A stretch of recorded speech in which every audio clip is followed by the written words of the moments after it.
What you say? Light skin. His Hogan's. Oh.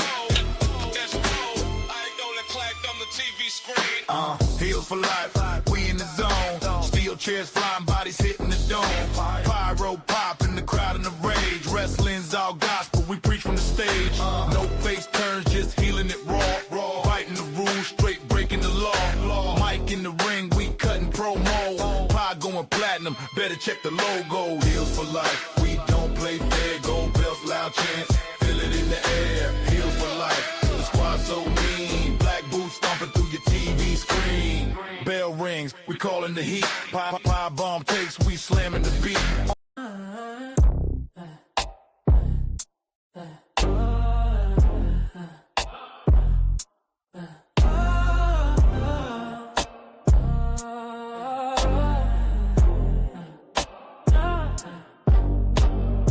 Neon lights flicker in a cold black air. Voices rising, but I don't really care. You keep crying about the fight, you don't fight. Why you always running scared of the night? Oh, you talk like you're climbing some wall, but you know where it all. Sit your happy ass down. H4L in the building, we don't play. Welcome to the show, somebody hit the play. We loud every night, every day. Step inside the ring soon as you press play. Press play, press play, press play, yeah. Press play. H4L, yeah. H4L in the building. Press play. Yeah. H4L in the building, we don't play. Yeah. H4L in the building, we don't play.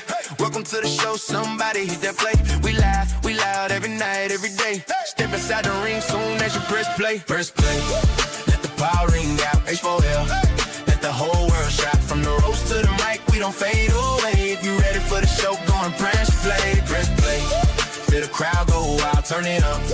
Let it run for a mile. From the ramp to your app, we just came to stay. If you rockin' with the squad, let a press play. Mic check, 1, 2, this is how we ride. 6 mics, 1 ring, hoes in the side. From the bell to the close, we control the stage. Put the fight on blast, let it break the cage. Press play, let the pie ring out.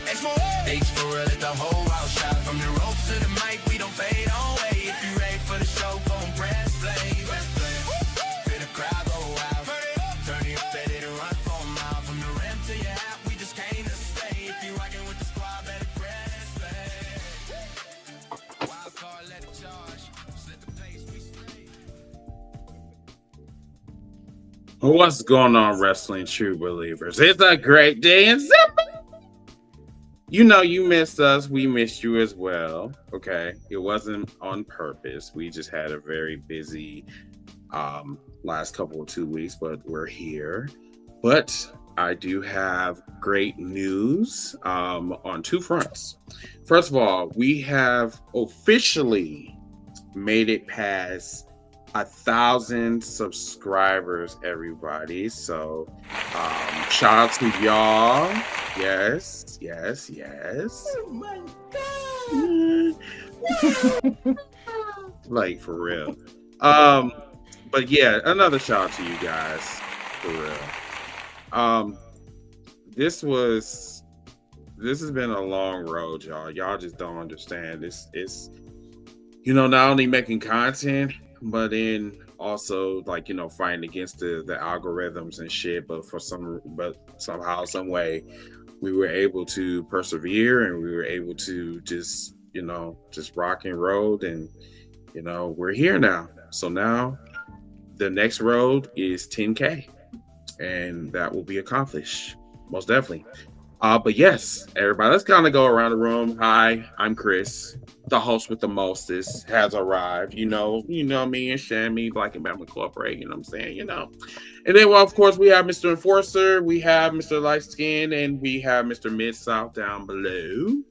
Remember to follow us on all social media platforms, including here on wherever you are following us, whether it's Facebook, YouTube, hopefully one day, maybe TikTok, but I digress. But tonight, everybody, we are going to have a nice discussion. We're not really going to talk about Raw, SmackDown, or AEW. We are going to talk about, we're going to kind of touch up on some of the shows, especially AEW Grand Slam this past Wednesday. And also we're going to talk a little bit about Collision. But the main shit that we are going to discuss, we are going to go over the state of professional wrestling in 2026. So we're going to talk about the stars. We're going to talk about breakout stars. We're going to talk about star of the year so far, men and women. We're going to talk about some of the shit that we have witnessed. We have pointed out. So the next 2 hours is going to be very interesting, everybody. So, but without further ado, I'm going to give it over to the fellas because I'm still promoting. And repost, reshare, and shout out to Crazy Lunatic for donating to 199 or whatever. Thank you, I appreciate it. Thank you, man. Shout out to you.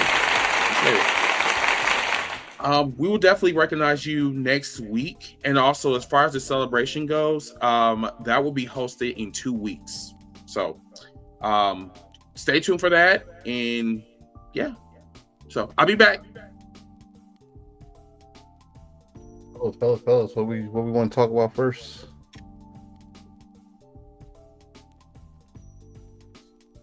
Anybody? Anybody? So, I mean, it's the mid-year review basically in wrestling. So,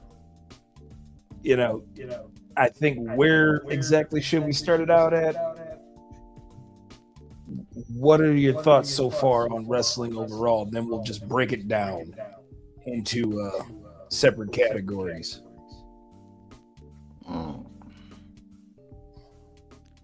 So the wrestling that I do actually watch, I think has been great. We're getting a mix of a lot of wrestling, a lot of sports entertainment. We're getting more and more women's matches. So all around, I think 2026 has been a pretty good year for professional wrestling.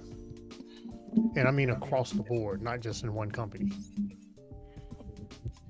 Yeah, I think that's pretty much what I was going to say. People taking, a lot of people are getting opportunities, taking the ball and run with it. Some people that we knew that could do it is actually getting an opportunity to show their stuff, and they're not looking back. It's a lot, so I'm not gonna just name one or two people. For the two major companies in the U.S., you already know who you are. Financially, I think both companies, if I want to keep it for real, financially, both companies are looking up, for good or bad. But still, as a wrestling fan, let's just say I'm happy that wrestling is not where it was 20, 30 years ago, but it's still a conversation. It's a new booming area for wrestling right now. Companies right now that we probably didn't know 4 or 5 years ago is out there, and they're shining again. They're shining on right now. Companies that had some bad luck probably 4 or 5 years ago is actually improving. Shout out to MLW. Shout out to Noah.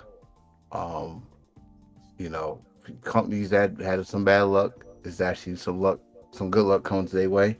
And then you got Wrestlers. I said it a couple episodes ago about those releases, and guess what? I hope y'all happy where they at. I hope y'all actually staying supportive. As much as y'all was mad about releases, I hope y'all still supporting them, and we still got more moves ahead. So I'm excited. I'm definitely excited for what's next, because as me and Miss South said a couple of nights ago, we don't know. We love it. Yeah, I think that's the good thing about I'm not calling out one particular company, but we don't know what's going to happen at the next pay per view. It's the biggest show of the year. All In is the biggest show of the year for AEW, and we don't actually know what's going to happen. That's the point Enforcer was going with there. We think Mercedes Moné, for instance, is going to be the women's champion at the end of All In. We don't actually know that to be true. It's a lot of people that's pulling for Willow now, and not just because she's the baby face. You know what I mean? So us people who think we're in the know don't actually know anything. We don't even know if Ospreay is actually going to pull this thing off. I mean, he is wrestling Kenny by God Omega, right? Mm-hmm. So yeah, it's great to be. It's great to treat this card that's coming up as a sport, because in a sport you don't actually know. You may think you do, but you don't actually know who's gonna win. So I've actually thought that this year of wrestling has been really good, especially from the non-traditional side of what we're used to. Like everybody holds the one biggest company to the highest standard. Yet we're seeing more and more wrestling companies, not just AEW, but we're seeing MLW, we're seeing CMLL, we are seeing Noah, we are seeing Stardom, we're seeing Ari Gold just came out and did something shocking that I didn't even expect to happen. You know, Unagi Sayaka coming back after Rossi Ogawa's recent comments about her.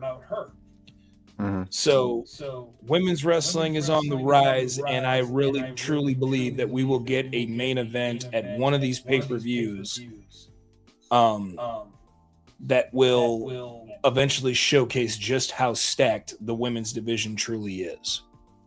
So I cannot wait to see what happens, especially after All In, because when football season starts, that's when all of these wrestling companies seem to step their game up, because now you're competing with college football. You're competing with Sunday night football. You're competing with Monday night football.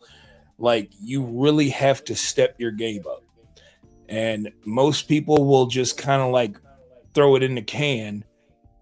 But I truly believe that eventually we're going to see something great here in the closing moments of 2026.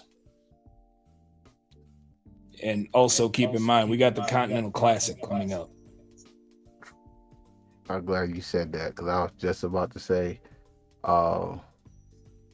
with the if we're gonna stick with that AEW with this Continental Classic Cup, or how your Continental Cup thing. At first I was kind of upset, because I'm like, all right, now, damn it, another New Japan idea y'all taking here. But I like that I read the rules to it before I base any kind of content or whatever or came on this, is not understand it. And I love the rules. I love that it's a random pick thing, and it's not, oh, you won, but you know who you gonna face next. No, you don't, because it's another random pick and stuff. So I like that they put their own twist to it. I like that. We got the G1 right now, and the G1's on right now, is about to hit the finish line. So that means next weekend, the finals next weekend. WWE's doing a little tournament thing for, I forgot what it was. I think the face Roman, Mexico City episode of Raw, which is actually exciting for me, because I just give Luchador a chance to be on I guess you could say another worldwide platform, show what they could do. I mean, it's good. It's a good thing to be a wrestling fan. It don't matter who you root for. If you watch wrestling, things looking up. Just like Lyskin said, especially about the women. The women from all, I'm sure I could say MLW, AEW, WWE, Stardom, Marigold, all is moving up. Like honestly, I mean when I say like MLW and Stardom, hate is on their way to MLW. And if you don't know about hate, be like me. I'm catching up. Even though I got light skin over here, I gotta still look at it for myself, and I'm catching up. It's just good right now. Everything's so good right now. Of course, it's gonna have some ups and downs. I always say this: there's no such thing as a perfect wrestling company, but you'll find your niche in anything you watch. You'll find something you like, stick to that, and damn it. Right now, it's been a good first 6 months. Well, we on August, so first 8 months. So it's been good for wrestling right now. I'm excited.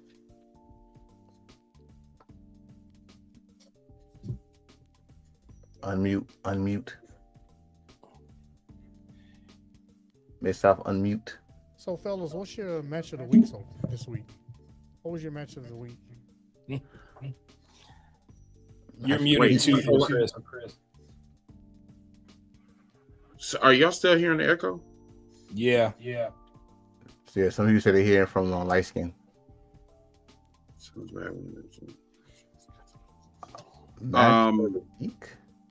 I don't, like I said, I'm looking at y'all settings right now and it looks fine. Let me check. I'll be right back. It's fine. You still hearing it on my end? Yeah, we are. It's fine. It's fine. It's fine. It's fine. It's fine. The rain. It is what it is. What was y'all's match of the week? The match of the week, my brother. Shit, I probably got Speedball against Myron Reed. That was a dope match for Collision. But if I'm gonna go with a Speedball match, I'm going with Speedball and Kyle Fletcher. That match, those boys, it's awesome. That was awesome. Man, what is? I'm trying to think of another match. I really enjoyed that street fight on Grand Slam. Hey Cam, I gotta contact with you, brother. I gotta ask you a question, man. I really do. And subscribe to his YouTube page, by the way. Good content. Oh, I definitely gotta ask you a question. What was that match you said? I said that the street fight between Will Ospreay and Mark Davis I felt was good. Yeah. The fact that there was no outside interference and it was 1-on-1, which is rare. Sorry, Brian Alvarez, but I liked it. Fuck Brian Alvarez. Will not. But yeah,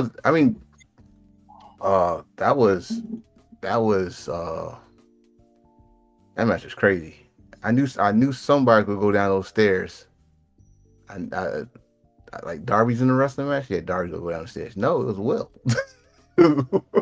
Right? It was Will. But yeah, that's one of the matches. I gotta give WWE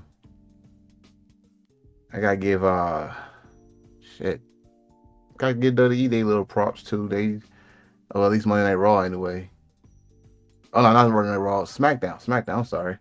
SmackDown finally doing something that I've been wanting to do, is have CM Punk against Kevin Owens and bring up the real tension they got, and they did it real quick. So Note that this match is going to happen in Toronto. So it's not pay-per-view. It's going to be a random SmackDown. So I'm definitely looking forward for that because I don't think they ever wrestled one-on-one before. I was really trying to find it. They wrestled one-on-one. Don't think they have. Right. So We're still hearing it. Fuck. first time ever it happens on WWE. Ain't that a bitch? Yeah. We see something gonna happen. Anything else? Andrade. His three was pretty good too, man, against Ciampa and Commander. Oh, I'll That forget match about that match. That match was pretty much a banger.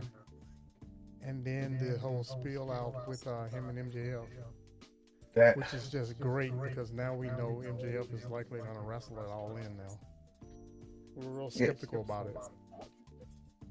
is he doing the He's doing the true world champion stick. I think we need to stop comparing that. What comparing what? Jesus. The real world champion shtick. No. I'm comparing it as a historian, like not for the last person that did AEW. I mean, like I always tell you, MJF reminds me of Ric Flair in the '80s. With his mic work and how he gets so when he gets pissed off, he reminds me of Ric Flair on TBS. He used to get worked up, and when Ric Flair did it, like Ric Flair did it twice. He did it for WWE and he did it for WCW. He's the real world champion, and he carried a belt with him. And now MJF is carrying the Triple B. He calling King Omega the paper champion, and he don't care who wins between the aerial assassin or the best bout machine. He's coming after them.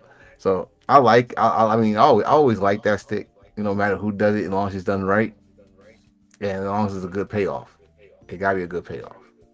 So I believe it's gonna be a good payoff, especially if MJF gets that one more title match. I want to win this time.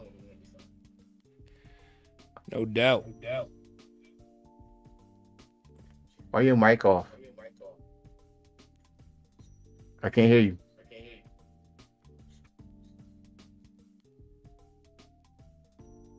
Still can't hear you. Still nothing. There you go. You got loose wire? Yeah, I don't know what's going on. But what we were talking about the other day is what I really want to happen now, and I figured out exactly how I want it to happen. I don't want MJF to win this, what is it, the number 2 spot in the Casino Battle Royal. Right. I do not want him to win that now. I want that Casino Battle Royal to go on and go on and on and on. And right as MJF music hits, right before he enters the ring, the match ends. I remember you said that. Yeah, that'd be funny. That's what I want to happen. That'd be funny. He said, Matter of fact, it'd be great if Andrade wins it too. That would be even worse for him. well, that opens the door for the ultimate revenge from MJF. He said he gonna get him back. That shit he did on Wednesday was not the payback. So, oh, bro, thank you, Willis, for reminding me. Ashe Wrestling. That's another favorite I had this past week. Congratulations to the gifted one, Yaya. He is the new Ashe Wrestling's men's world champion. And they set up a match for their next show, which is Labor Day weekend. And I think that's going to be my first Ashe Wrestling show. I think that's the one I'm going to go to. It's a steel cage match between the business, Billy Dixon, against the All-Father, Darius Carter. Yep. This is Ashe Wrestling's first steel cage match. So I want to be there for that. Okay. Can y'all hear me now? Yes, sir. Yeah. Okay, cool. So let's start with the bullshit. Okay. 2026 literally has been a very turbulent year so far, right? Let's start with WWE, first of all. Okay. I know, let's start with the pleasantries. Let's call it for what it really is, right? The counter programming is absolutely atrocious, right? The wrestlers itself is very, very questionable, right? And the latest example has been WrestleMania and SummerSlam. Like, SummerSlam literally struggled. WrestleMania struggled, right? There's not a lot of accountability at all. And y'all, I know I know, like, mainly you, Antonio, that you've been watching WWE, both SmackDown and Raw, which is fine. Have no problem with that. But the thing is that I don't see any evolution at all with that company. This is the last 2 years we have literally talked about the same thing. It's either Jay Cargill gets worse, seeing what happened on SmackDown. Now, that was the worst I've seen from her, period. And once again, this is the loudmouth. This is the one talking about, I haters. But yet, you're not doing anything to improve your craft. You're trash, and I'm sorry. But like, you made a believer out of me at WrestleMania, but then yet you go right back to your habits. Chelsea Green. What are they doing? The disrespect is pissing me off.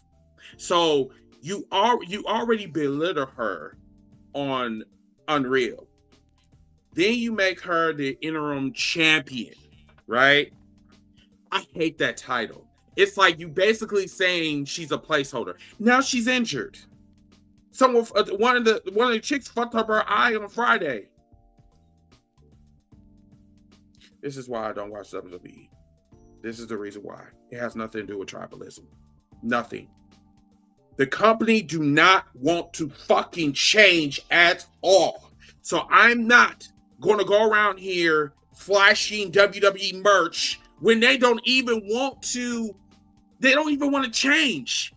Let me go to AEW real quick because I don't even want to talk about WWE right now. Tony Khan has been on an incredible road until this past Wednesday. I don't like what he did to the Demand. We're gonna put the shit on the motherfucking table. We about to do it right now. I don't like what he did to the Demand. I don't like what he did to the Dogs. I don't like what he did to the goddamn Trios division. We sit up here, we're passing this shit around like it's fucking free trials. When did titles have fucking free trials? Why is Tony Khan like treating the Trios like, hey, you get a title, everybody gets a title? I mean, it's pissing me off. And the funny thing is, I'm mad at you. No, I can't be mad at Light Skin, and I can't be mad at Miss South because neither one of them watch it. But I am mad at you, Mr. Enforcer, because you didn't even bring it up. You were sitting here and you was like, I'm sorry for calling you out, but I'm like, you talked about no, hold on. You talked about everything but the Trios, and I'm just like, that should have been the first thing you should have talked about. We love the fucking Demand. Well, I don't know if you love the Demand, but I love the Demand. Can I rebuttal that for a minute? Yeah, if you let me finish. I've let y'all finish for like the last fucking 10 minutes while I'm back and trying to figure out what the fuck is going on with this goddamn echo. Shit. But anyway, I'm going to land my plane with this. Tony Khan really needs to do something about the Trios. I'm being dead serious about this. I've been seeing this. This has been an ongoing trend. And if no one is going to say anything about this, this is a symptom that needs to be fixed immediately. Okay, it does not make any sense that the Dogs, and I feel this way, they are the best trio that AEW has to offer right now. And for you to be treating them like this, no storyline, nothing. You give them a fucking title, they lose it 7 days later, no explanation whatsoever. Then the Demand, the Man is probably the second best trio right now. And yet, what the fuck is going on? Like, what the hell is going on with this goddamn booking? I'll let my plane. Go ahead. Okay, so the reason why I didn't bring it in because that was not the question that was asked to me. The question I asked was, what was our favorite match of the week? Because I am upset about that. I am upset that a trios that is the man that was built off of Ricochet promising some gold this year, and he delivered. And then the next week he loses in Mexico for a feel good moment for Brodino and Hangman, who can't get the World Heavyweight title no more, so he gets to do a world title, a championship. The Dogs, I think the same thing happened to them. They won it on one show, and then they lost it on the pay per view. Correct me if I'm wrong. They only had it for a week, so I don't know. I think they only had it for a week. Okay, so the trios division, we go stick right there. We go stick on this level. The trios division, and not to cut you off, but Miss South, what do you mean we just caring about the trio championship? I've always cared about it. I've just been sitting back and I've been just observing. I mean, just because I don't say anything does not mean I'm paying attention. I want to make that very clear. And I was like, and if you did care, or if you know what, I can't even speak for you, but I can only speak for Chris. But I can tell you, it's a problem, and I'm talking about it. So that's it. But if the trios, all right. So first of all, let's look in this trios division. We got the Dogs. Once Gabe Kidd comes back, let's do it. Yeah. We got the man who's a trios. We got if you bring him in, STP, who should be in the trios conversation. We have any combination of the Death Riders could be in the trios. Of course, you always got the Elite. You got the Elite that's going to be in there. The Rascals. Let's not forget about the Rascals. So the division is there. I don't think Tony Khan. I know we always say something good about Tony Khan, but I think Tony Khan is worried about doing a story of the trios. It's like he's so busy. Right. I don't know, because honestly, we got so much. I know people don't want to hear this, but it's a lot of stories going on in AEW. We got the women's title story, and he's not. I don't think he's focused. If I'm not mistaken, and you could correct me if I'm wrong, because I told you I listened to I listened to the cookout while I'm driving. I think it was one cookout where you said that this is the point where Tony Khan needs some help. Period. But how many years have we been saying that? Yeah, but the thing is that I always said that it was never a good idea to book by yourself, because you know my history. Like, I can't especially when you have multiple divisions, you cannot book by yourself. That's like damn near impossible. You will burn yourself out. But I don't know if you fellas or the comment section agree with me when I say this, but yeah, I'm seeing a problem.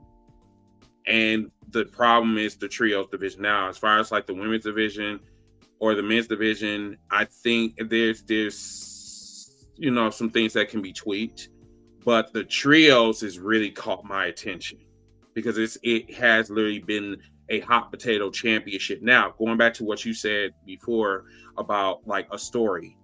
So what makes them not have a story in their division? It should be an all-out shit World War III going on right now. And if you are unable to tell a story or follow along, then you need to take it to somebody that specializes in trios and let them do it. And you can still be the supervisor, but at the same time, take a little bit off of your plate, because it seems like Tony got a lot on his plate. He got Ring of Honor, he got like football coming up, and then he got the main card. I mean, there's a lot that's going on. Like my play. Are we still getting an echo on my end? We're still getting an echo. Can I ask y'all a question? So, yes, George Killer. So words matter to me. So I'm gonna dissect the word booker. Okay. There has never been a company on the planet in professional wrestling that had more than one booker at the same time. So I don't agree with that statement at all. Now, if you want to say writers or creative team, Tony has that. He does not.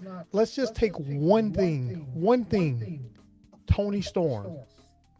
It was Tony's idea, but the person that did all the writing and everything, all put together the segments and things for Tony Storm was RJ City. So I don't think y'all are correct when you're talking about this trios division. Here's my two statements on the trio division. Number one, a lot of you guys years ago when they decided to do the trios division, you guys were clamoring for a trios division and trios titles. I was not one of them. I'll be lying to myself if I said I didn't like it back in World Class Championship Wrestling. But after a certain amount of time, I no longer liked it in World Class Championship Wrestling when I was watching that way back in the 80s. But my thing about the trios division and trios titles is, let's look at the history of wrestling from my perspective. There's always been a title that changed hands a lot. At least one of the titles inside the company. Like, I mean, we just think back to the Intercontinental Championship. Let's just take WWF, for instance. Jericho won the thing like 9 or 10 times. Why? Because they kept hot potatoing it around, and that's what we call it nowadays. Back then, it was cool to see title changes. Now, all of a sudden, we want everybody to have a long title reign. Me, personally, I don't care what they do with the trio titles. They can have them things change hands every single week. This show right here has not talked about the trios titles this year until right now. Okay, why? So is that a problem? Because the reason why we ain't talked about the trios titles, because we don't care about the trios titles except for when the demand won it and then lost it in a week. That's not true. That's when we care about it. I'm talking about true. This show. No, TikTok, that's not true. The cookout on TikTok. You speaking for yourself. You speaking for yourself. You ain't speaking for me. When we talked about the trios titles on this show. It does not matter. But the thing about it is that, once again, I didn't see a problem like in the trios. I didn't see a problem. I'm bringing it up now because this has been an ongoing thing. Like the dogs, I'm like, okay, that's right. Talked about it then. Right. We talked about it then. Strike 2, the demand. And I'm just like, okay, what are we doing? But then also to add on my point, Hangman Page is acting too much like Rhea Ripley. He's attaching himself to folks, and I'm not liking that shit. He's doing that a little bit too much, and it's pissing me off. There's no reason that Bandito, the world fucking champion, and then you got Brody King. I mean, I like them, I do, but at the same time, like, bro, you are a multi-time world champion. Why in the fuck do you need trio champions to stay relevant? You sound like you are doing too much like Rhea Ripley. I don't know why you took your glasses off. Keep them on. Why should Hangman not want to be a champion? Why should anybody not want to be a champion? What you mean? Anybody, wrestling lore, the history of wrestling lore, you go to the pay window more when you hold a belt. Doesn't matter what belt it is. In our minds, what we're supposed to think the people that make the most money are the ones carrying the titles. To have a title does not mean just prestige. It also means you go into the pay window, as Dusty Rhodes used to call it. So yes, a guy that can never challenge for the world title again, who did a promo saying there are other titles that he's going to look forward to getting. Yes, he should want to be trios champion. In fact, everybody on the company that doesn't have a title should want to be a champion somewhere in the company. So I just don't agree.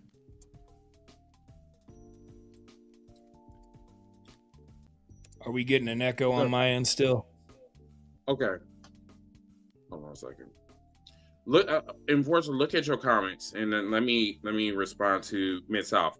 So Mid South, that's good and all, but at the same time, like, I mean, I'm sorry, I have to disagree with you with this. My thing is that we have brought this up before. You said we have not. We have. That's number one. Number two, this is I want AEW to be successful no matter what division it is. But if I am seeing this and I'm seeing that this is a problem, I'm not going to just sit back and just ignore it. I'm just not going to do it. You know what I'm saying? I've literally brought it up, and your first comment was, well, we don't really talk about that. That's not even fucking true. You know what I'm saying? And I think like the demand should have had a longer reign instead of giving it to a fucking trio that's already established. Why? Like, bro, the King, established. Why should they have had a longer Bandito, reign? he's a fucking world champion. And then what's name just lost the fucking world championship and then got a championship back? You sound too much like Rhea Ripley. I'm sorry. Why should the demand have had a longer reign? What do you mean? Like, you made them look like badasses, right? So why they can't be showcased as badasses as champions? Yeah, so in response, hey, I'm going to give it to you for like only 7 days. Mm-hmm. Like what? I mean, fucking return backs from Target is longer than that, and that's 30 days. Mm-hmm. Mm-hmm. Bars, but you know, I mean, it's. You know, I guess, bro. I'm fucking irritated with that shit. And you know, I don't really criticize Tony like that. Like, you know what I'm saying? Like he does shit that's questionable, but this one really just pissed me off. I'm not going to even lie to you. okay. Yeah, I mean, that's fair. You're entitled to feel the way you feel, but you know, I'm always a place of reason on this show. Yeah, so okay. in my reasoning, the first thing I'm gonna say is, who said they deserve to have it for more than a week? I don't know. Maybe they did. Maybe they didn't. Who says they won't win it again? Maybe they will. Maybe they won't. I don't know. I just think about I go back to my history of pro wrestling, and I can just name times where things like this happen. Like, for instance, Stone Cold lost the title to Kane. He won it back the next night on Raw. Was that fair to Kane? Yeah, that was 30 years ago. Was that fair to Kane? Who knows? Yeah, I mean, it doesn't matter when it was. It happened. People lose the title. Something that just happened. Okay, Tommaso Ciampa, he shows up to AEW, wins the title on his first night. Was that fair to all the other wrestlers that's been in AEW forever who hasn't had a title? Who knows? If you want to put down the questionable list, you can. If you want, I don't mind. That's cool. That's just more receipts for me. Shit, because I'm just like, dude, he had that for like a week. That's the shit that I'm talking about, bro. That's just proving my point. If you only gonna have them have it for like 1 week, don't give it to them. Why not? That's my thing. We not? have That's this a story issue in his own. That has us talking right now. We right, weren't talking. We don't talk about the demand. We don't. We do talk about the demand. Stop being a troll. You know we do talk about the demand. I love me some Ricochet. I do. And I don't love Khan because of his body. I love everybody in it. Pause. I love everybody. Don't say anything like Scan. Who's the third member of the demand? What's the third member of the demand's name? Huh? Who's the third member of the demand? He's a Samoan. What's his name?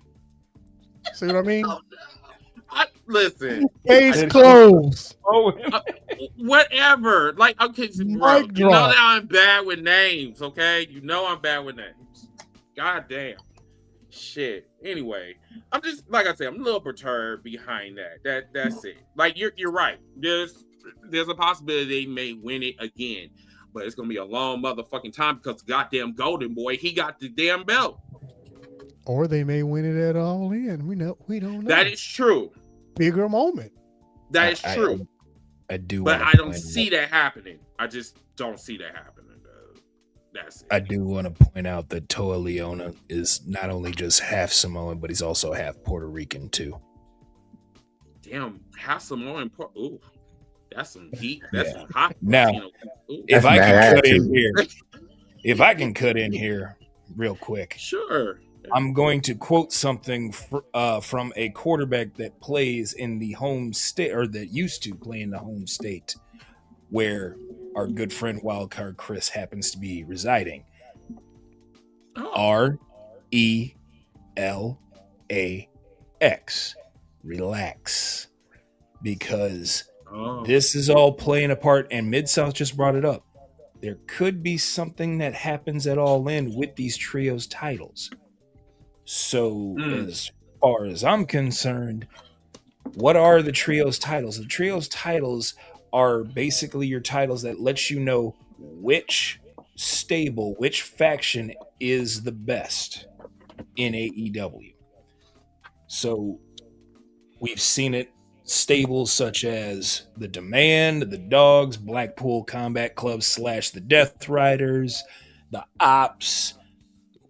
Technically, these are factions who normally wear these championships, that normally win these championships. You know, so as far as I'm concerned, I think we're gonna see something big play out with factions at All In these trios titles. Now, as far as the Dogs go, we all know what the situation is there.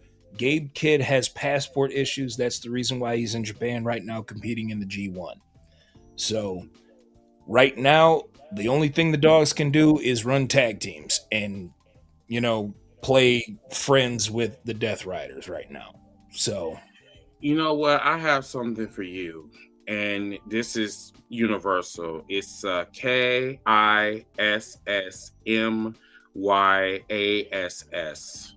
that's a whole lot of chocolate to be kissing. I don't know what that means. Fuck you. Anyway, talk about that's a whole lot of Diabetes. You know what? You know what? You've been real diabolical ever since you put them little dreads back in your head. But you know, I get it. No, but seriously, like you guys have a point, but I'm sorry. I'm still feeling the way I feel. Like it's just the Dogs I love. They my favorite trio, and the Demand I love them too. And it's like it just been like some type of injustice between the trios, and that's why I said I'm gonna get off of that shit. I'm just gonna move on. The podcasters. I've been noticing a lot of deep throating. And no, Cam, this is not deep throating Thursday, okay? All I'm gonna say that's between me and Cam. It was something that happened on his live on TikTok though, but no, I'm just gonna say this. From WWE Radio to JD from NY, it's like I don't know what the fuck is up with this. You know, I have to be on WWE's payroll because I'm broke. I mean, I don't know what the fuck it is, but I really wish that these podcasters will really keep it fucking real. Okay, if you want to fucking deep throat WWE all day, that is your business. Do not do it on my time or others. For real, we know what your allegiance is. We know that you pledge allegiance to the WWE flag 24/7. You've been doing that awfully a lot, especially that deep throating fucking Snicker bar sucking dick motherfucker. Bubba Ray, he been doing that shit for the past like 2 years. Now all of a sudden they got a goddamn contract. You can shut that bitch ass motherfucker up for nothing. Excuse my language. Pause. I'm sorry, but yeah, I'm really perturbed about this whole entire year. This year has been nothing but just glazing the fuck out of WWE. And meanwhile, WWE is just finding all types of avenues. If I don't like you, I'm gonna fuck with you. Matter of fact, that dude that gave them a bad grade for WrestlePalooza, that motherfucker got fired.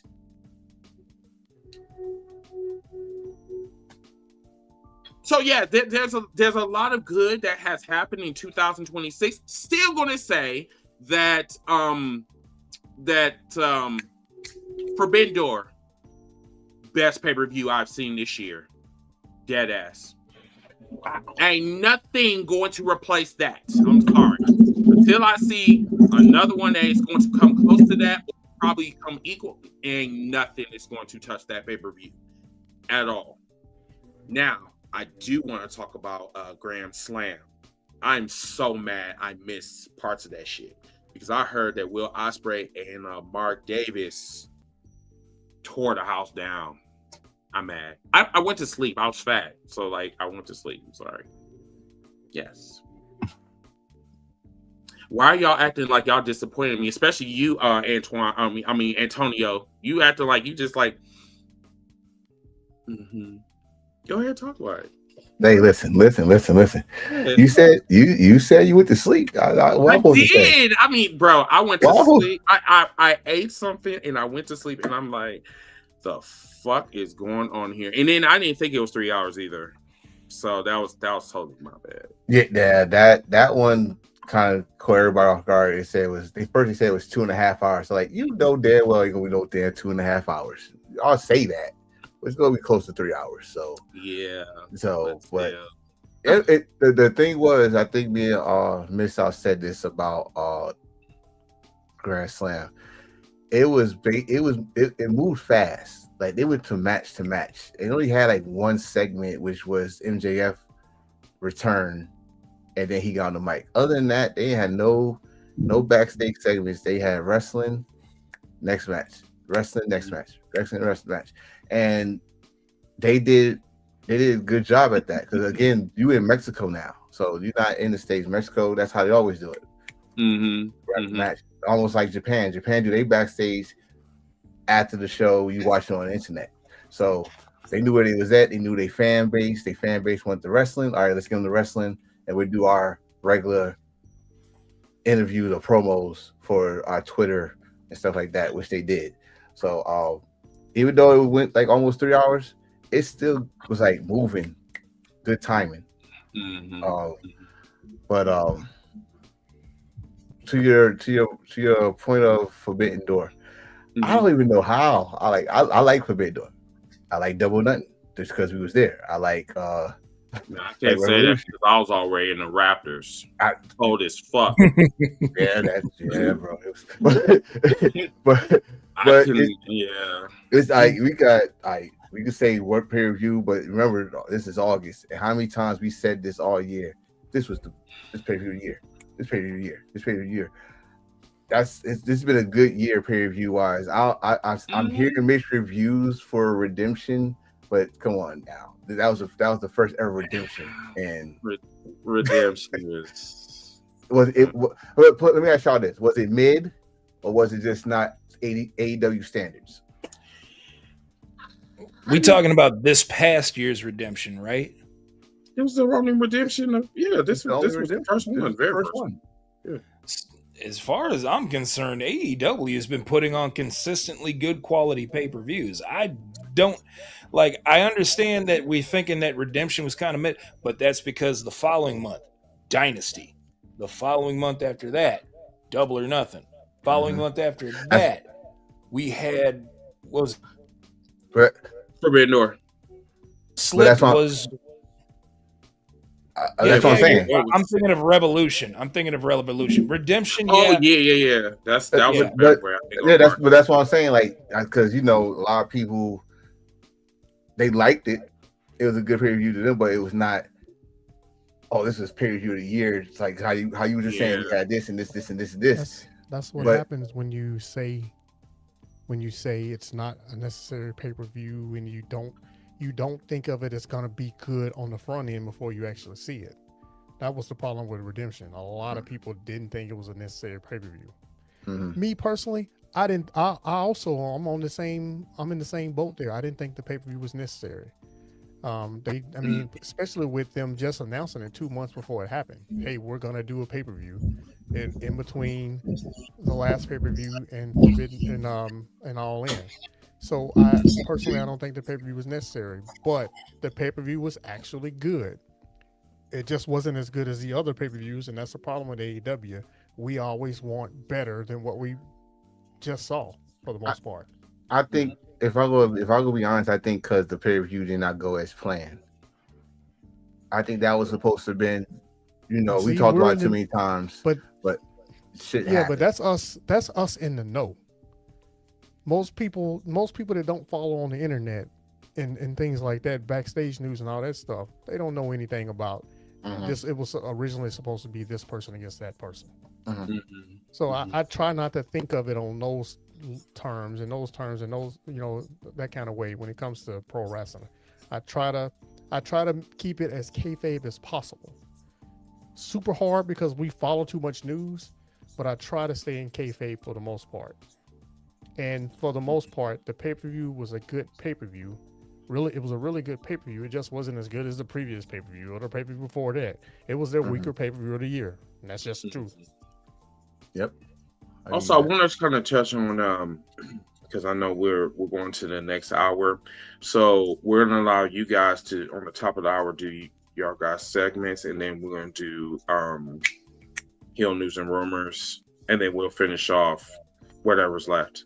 The last thing that I wanted to say before we conclude this hour is the WWE contracts.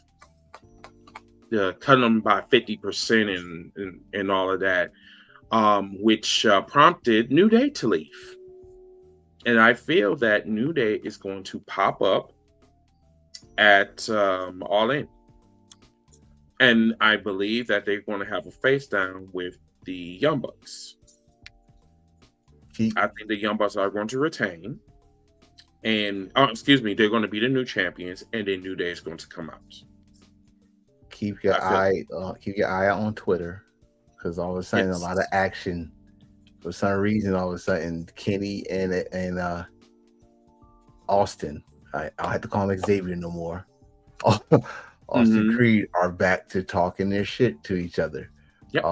So when you see that usually goes to they about to get ready for a debut, especially with Kenny. The last time I saw something like this was him and Chris Jericho. Then Chris Jericho popped up in New Japan, and I'm like, oh shit. So that's one. I think Sheamus. I'm not sure about the Sheamus situation. I'm about to make. Why does Milky have to even be involved? You about to make that face again? You about to make that? Why face you again? gotta be Milky? Because he. I ain't gonna say that your voice just scared the shit out of me like that. Yeah, it did. That ass. I thought Megatron was here, and I'm just like, I didn't say that. You just gotta be Milky. No, fuck I don't. How about this? There's no more Aleister Black. There's no more Malachi Black. What's up, Karen? How you doing? He's back to Tommy N. Fuck him. And he got a bald head. He look like a bowling ball now? Yeah. He finally cut it. Got a bald head. He might as well tattoo the other side because it looked kind of messed up, like with just one tattoo. He looked like the Pittsburgh Steelers helmet. Yeah, exactly. This only can afford one logo, you know. We did it on accident, but it looks cool. It looks cool. Yeah, you stayed cheap for over 60 years. Why? So it's a lot of things I don't know about. I don't know where he's going. Everybody saying he's not going to AEW. I don't know where he's going. Who knows? Look like a football helmet. It does. Have you seen it? No. You gotta see it. You gotta see it. You might laugh your butt off. That's a content video for you. No, I laughed at his career and what he tried to do, and I got my enough jollies on Mr. Aleister Black. Now don't be surprised if he do show up at AEW, because Andrade came back after the way he left. He's having the best year of his career. The only thing is that Andrade had focus. Like, he was determined. Listen, how you know is on fire.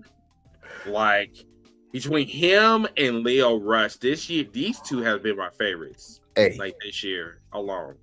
Congratulations, like Leo Rush. Congratulations, Leo Rush, the new House of Glory Cruiserweight champion.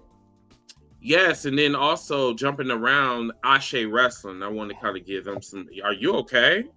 The rain. The rain. You should have seen Mid-South. He was like, "Did you just see a spider or some shit?" He just, the rain. He knows. He knows. Listen. Oh my god! But that little it makes him a little bit slow though. You know that little, boy, they hilarious. Oh my goodness, they are great. They are great together. Oh god!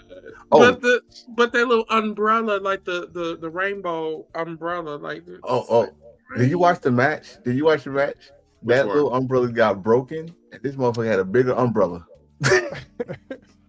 No, I didn't see where was it?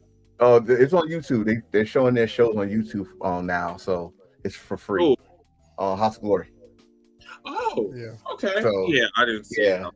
Unfortunately. The dude broke his umbrella hat. He got pissed, and all of a sudden he had this big rainbow umbrella. And I was like, this motherfucker is out. That's He's funny. going crazy. We're going to House of Glory all out weekend.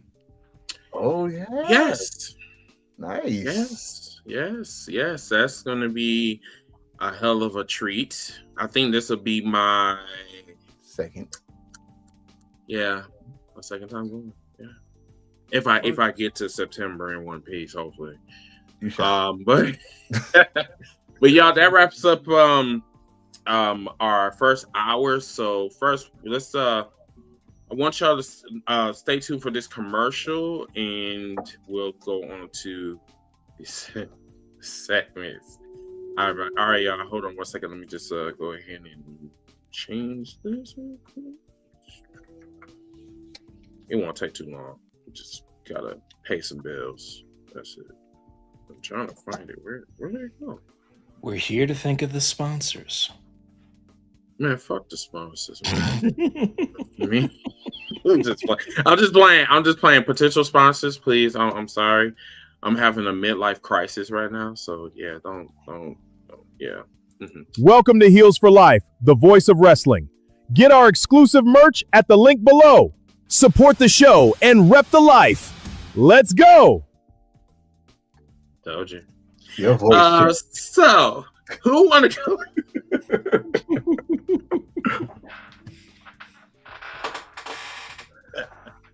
That man sound professional as a motherfucker, didn't he? Shut the fuck up. I'm always professional. Shut up. Anyway, who want to go first? Miss Al, you want to go? Or you want me to go first? I mean, I'll go first. I'm gonna do some reading in mine. I love reading. I'm gonna turn mine into some reading. A reading. Hooked on finance works for him. Yeah. Okay. All right. All right, fellas. So let me. Give me 1 second. Hold on 1 second. Just push him over here. Fuck. Why is this not working? Okay. Hold on. Language.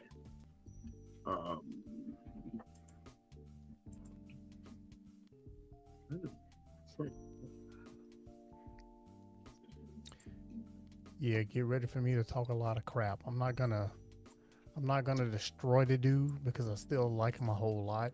What are you talking about? Lord. But you'll I see know in who you're just talking a about. second.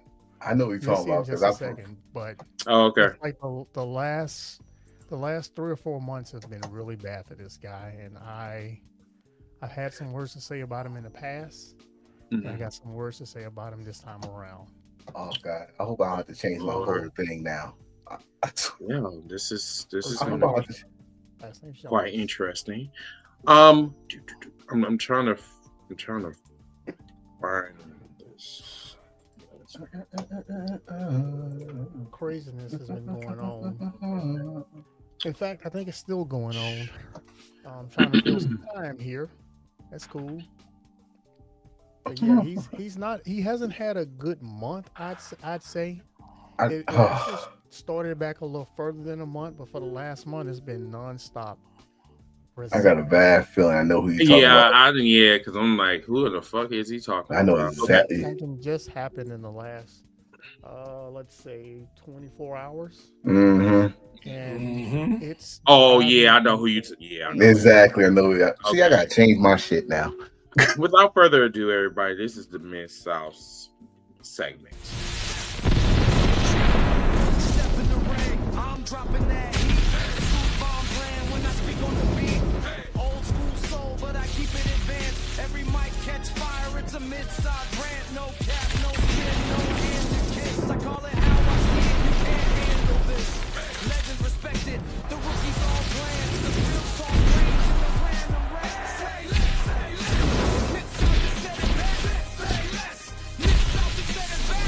Say less, mid-south to set it back. Random rant. Say less, say less. Mid-South said it best. Mid-South said it best. All right, so You're without on, further sir. ado, without further ado, couple things first. A couple weeks ago, I crushed AJ Styles because he made the comment that wins and losses don't matter. Obviously, that's dumb. No one should think of that.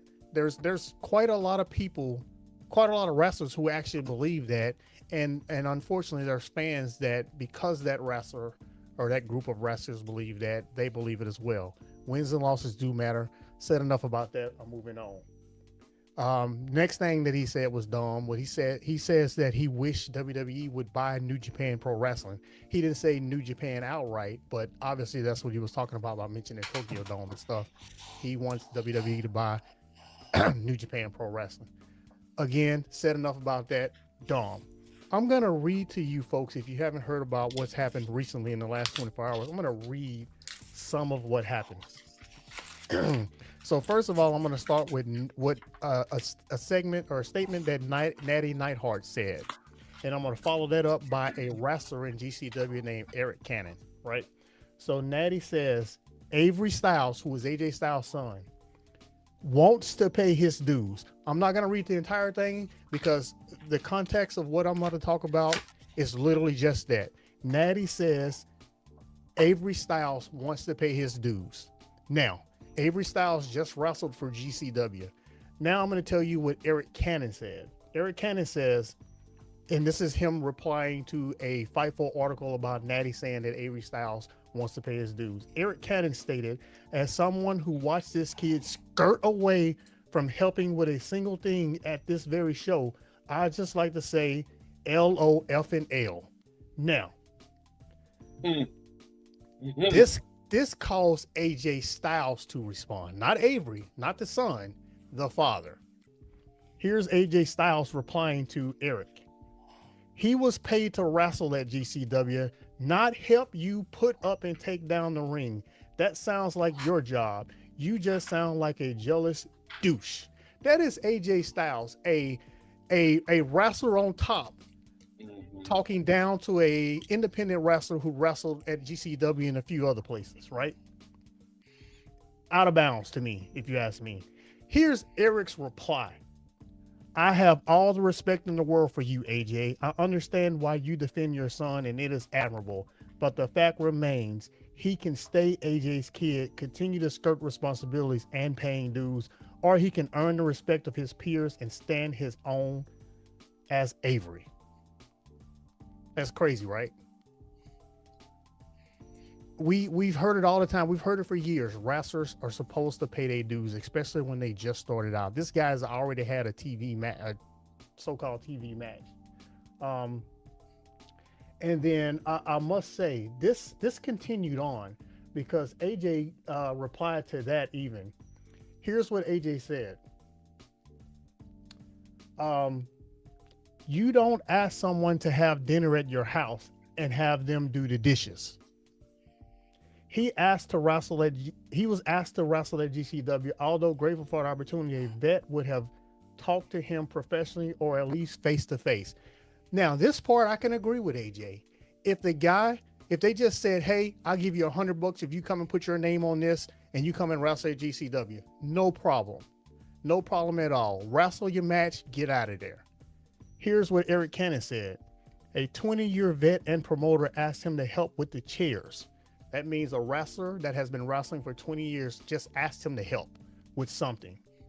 Twice, instead of helping, he hid in the locker room until everything was done. My 2 cents isn't going to affect his future, but with all due respect, you stating he doesn't need the help is only doing him a disservice. Now, I'm not a wrestler. I just think AJ Styles is having a bad 2026, at least in the last month and a half, because number one, he should have never said anything. He should have just let his son fight his own battles when it comes to that. But then on top of that, if his son is new to the wrestling business, from my understanding, from all the wrestling I've watched in my 40 plus years, when you are a new wrestler, when you wet behind the ears, you're supposed to help do things as simple as breaking down rings. I mean, it's 10-year pros that still help with that stuff. You know what I'm saying? So I didn't want to make it long. I wanted to make it as short as possible. I just wanted to point this stuff out. I'm not a fan of AJ Styles right now. I love him. What I've seen from him, his time in New Japan, his time in Ring of Honor, his time in TNA, some of his time in WWE. But right now, I'm off the. I'm not. We ain't cool right now. We ain't cool. This is nonsense. Should have never engaged that guy on Twitter, which is the public. You should have never publicly engaged that guy on something that your son, who is a grown man, should have handled on his own. In fact, me as not being a wrestler, I don't want to speak out of turn, but your son should have helped break down the ring or put up the chairs or something, especially if he was ass.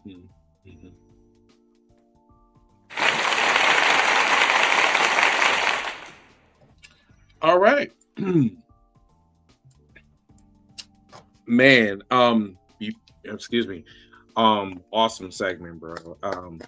That's something I definitely wanted to talk about.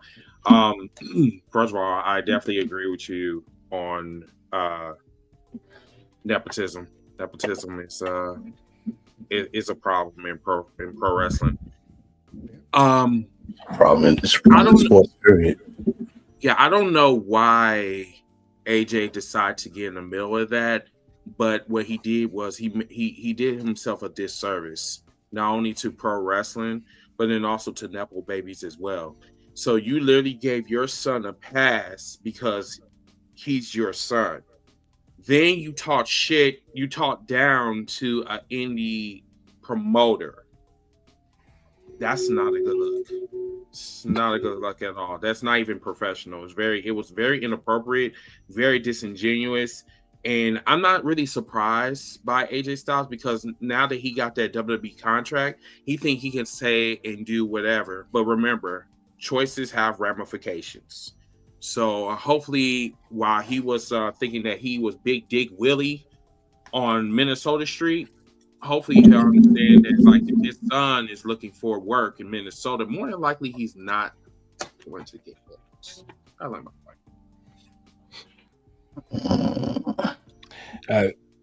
To be perfectly honest, like we talked about nepotism before, like on the Cookout and even on this platform right here. Mm-hmm. So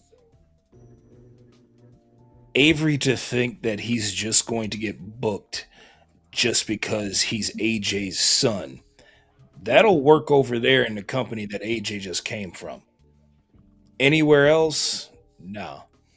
And to be perfectly honest, we're going to be right back here sooner rather than later talking about nepotism once again. Like, honestly, I thought I had a backup plan because I was going to talk about that, but I'm going to make this real quick. No. No. You ready? Yeah. You ready? Yes, sir. Ready. Okay. All right. Without further ado, everyone. 1 second. I was gonna tell you, but I want to surprise you. Everybody, this is the Enforcer segment. Yes, I made this yesterday, actually. I'll give it to you. I'll probably DM you. But yeah, this is the Enforcer segment, everybody, and let's see what the Enforcer has to say. Damn. Let the record spin.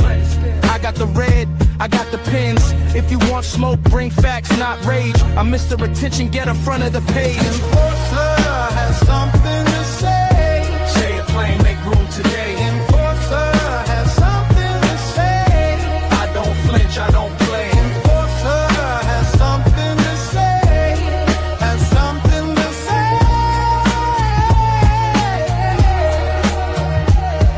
Enforcer has something to say. Has heels for life that way. You talk. Yeah. Enforcer, hold on 1 second. Let me just forgot to move this shit. Okay. All right. This. There you go. Yes, sir. That picture just made me just flattering. Oh, anyway. So I do have something to say. I got 3 things to say, but I'm gonna make 2 of them short. The first thing to carry on what Miss I was just saying, because I'm 50-50 on this situation, but the top 50 is just, listen, as a father, I get it, AJ, you was defending your son. I get that. We all get that. But this is where this other 50 card come in.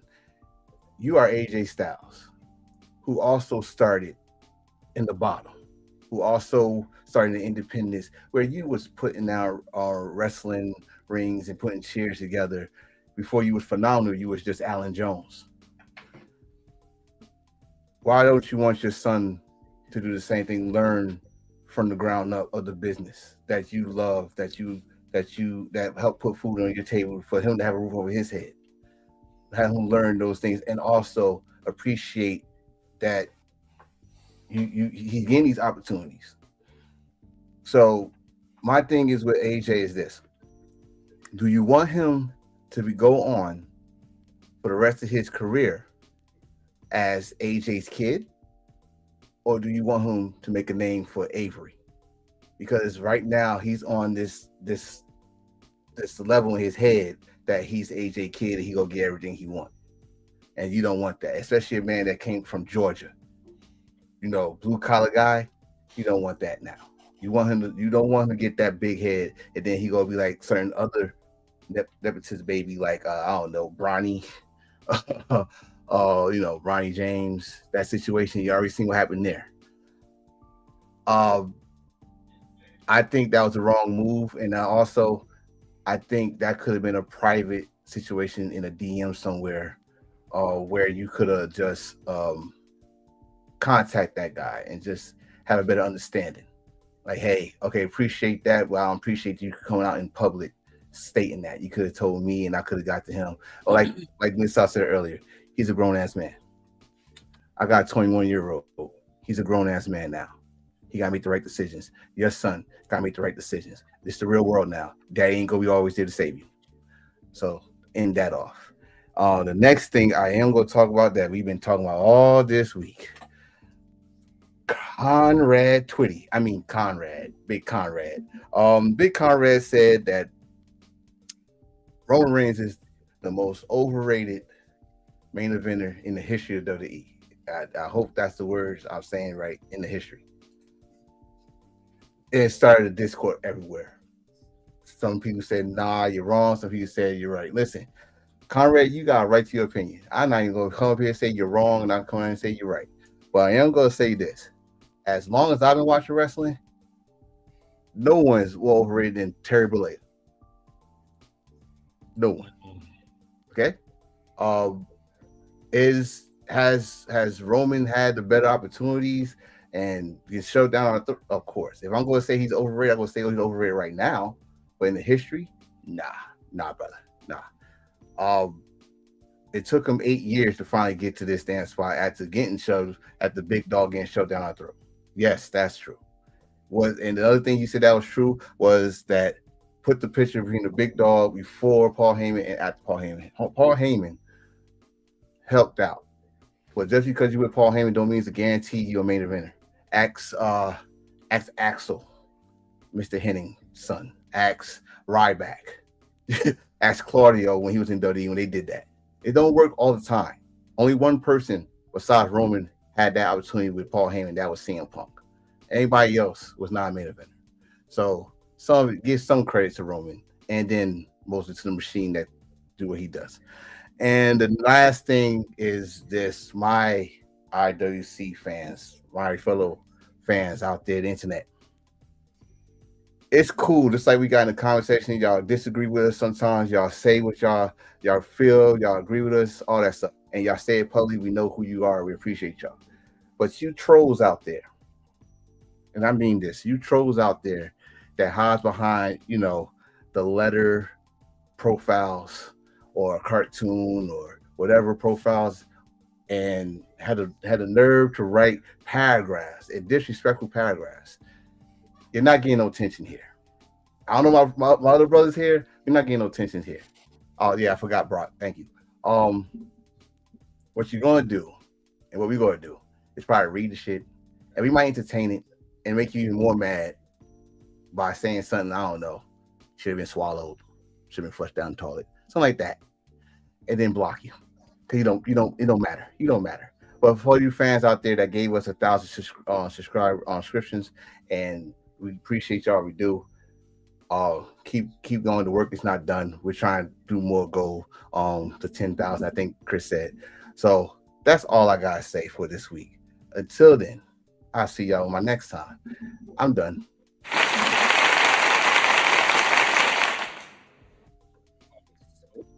I totally forgot about Brock. All right. Well, first of all, did y'all have any comments or any reports about this segment? The only thing I'm going to say, the only thing that I'm going to say is that I don't disagree with Conrad's opinion about Roman Reigns because, like I said on the cookout last night, none of you cared about Roman Reigns when he was main eventing pre-Paul Heyman.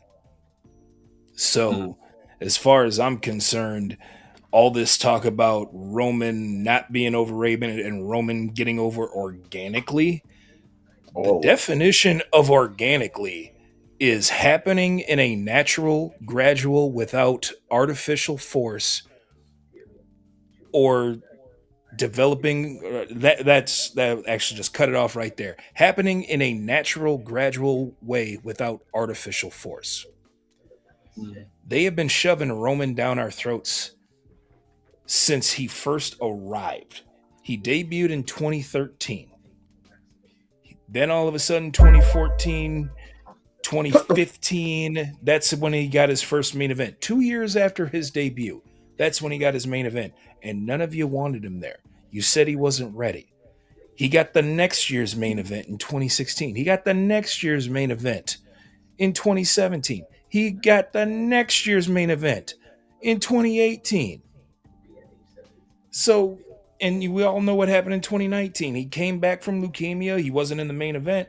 He was scheduled to be in the main event in 2020. But as we all know, the pandemic happened. 2021 on up, that's when y'all started caring about Roman Reigns. So, as far as I'm concerned, this whole organic deal, cut the bullshit. You're right. He did not get over organically. Because the last time I checked, it doesn't take you 7 years to get over, especially when the first 7 years they gave you suffer and succotash. So it's not. It's hang on. It's Okay, not considered organic when they print out merchandise with dog faces on them, and they're calling you the big dog. It's not organic when you're sitting around talking about you're a draw and everybody boos you out of the building. So kill the noise when the whole organic talk. I'm done. So I'm gonna say this. I think I know I didn't say he was organically because I said he was shut down throat pre private chief. But I am gonna say this one. The time it was only organically before Paul Heyman was that 2013 Royal Rumble where Dave Bautista won and he broke Kane's record in the Royal Rumble? Yeah, I think it was 14. And he was over. Before that, he was over in Survivor Series when he won. He was the only man Survivor Series, and that's when the wheels was turning. That's the guy. That's the guy, right? And then a certain guy, y'all know him as Phil Brooks, goes on a podcast and says to expose, oh yeah, make sure keep him strong. That's the guy we want. And the fans like, oh no, they about to force him down the throat. And the brains of boos start happening. And then, oh no, we don't want him.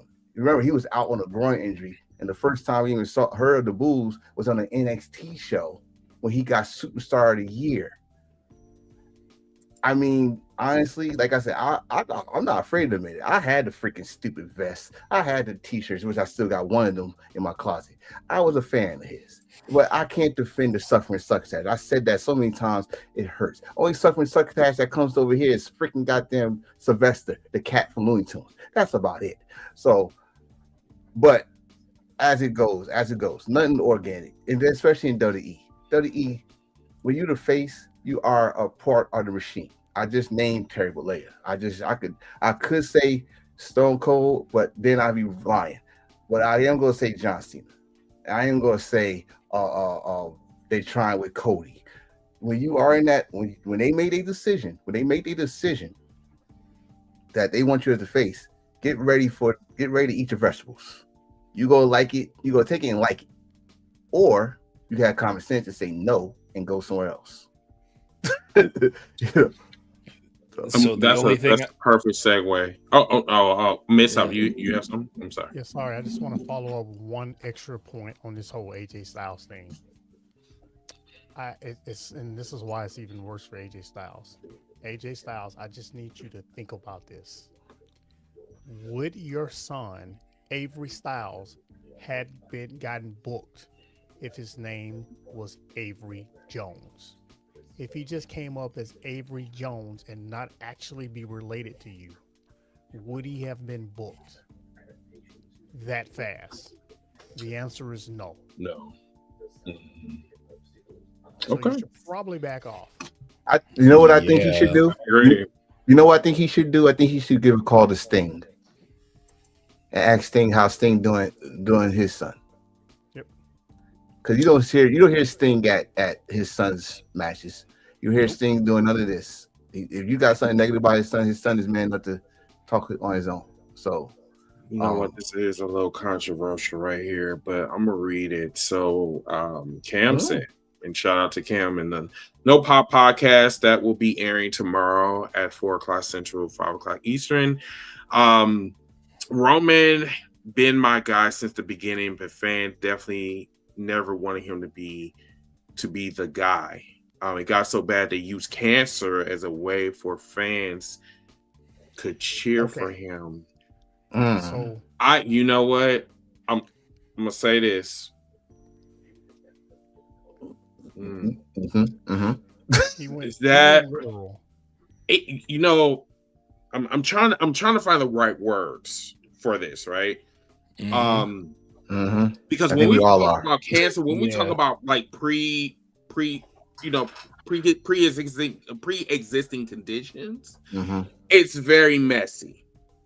Here's the problem. The problem is that this was Vince McMahon's booking. He was obsessed with Roman getting over.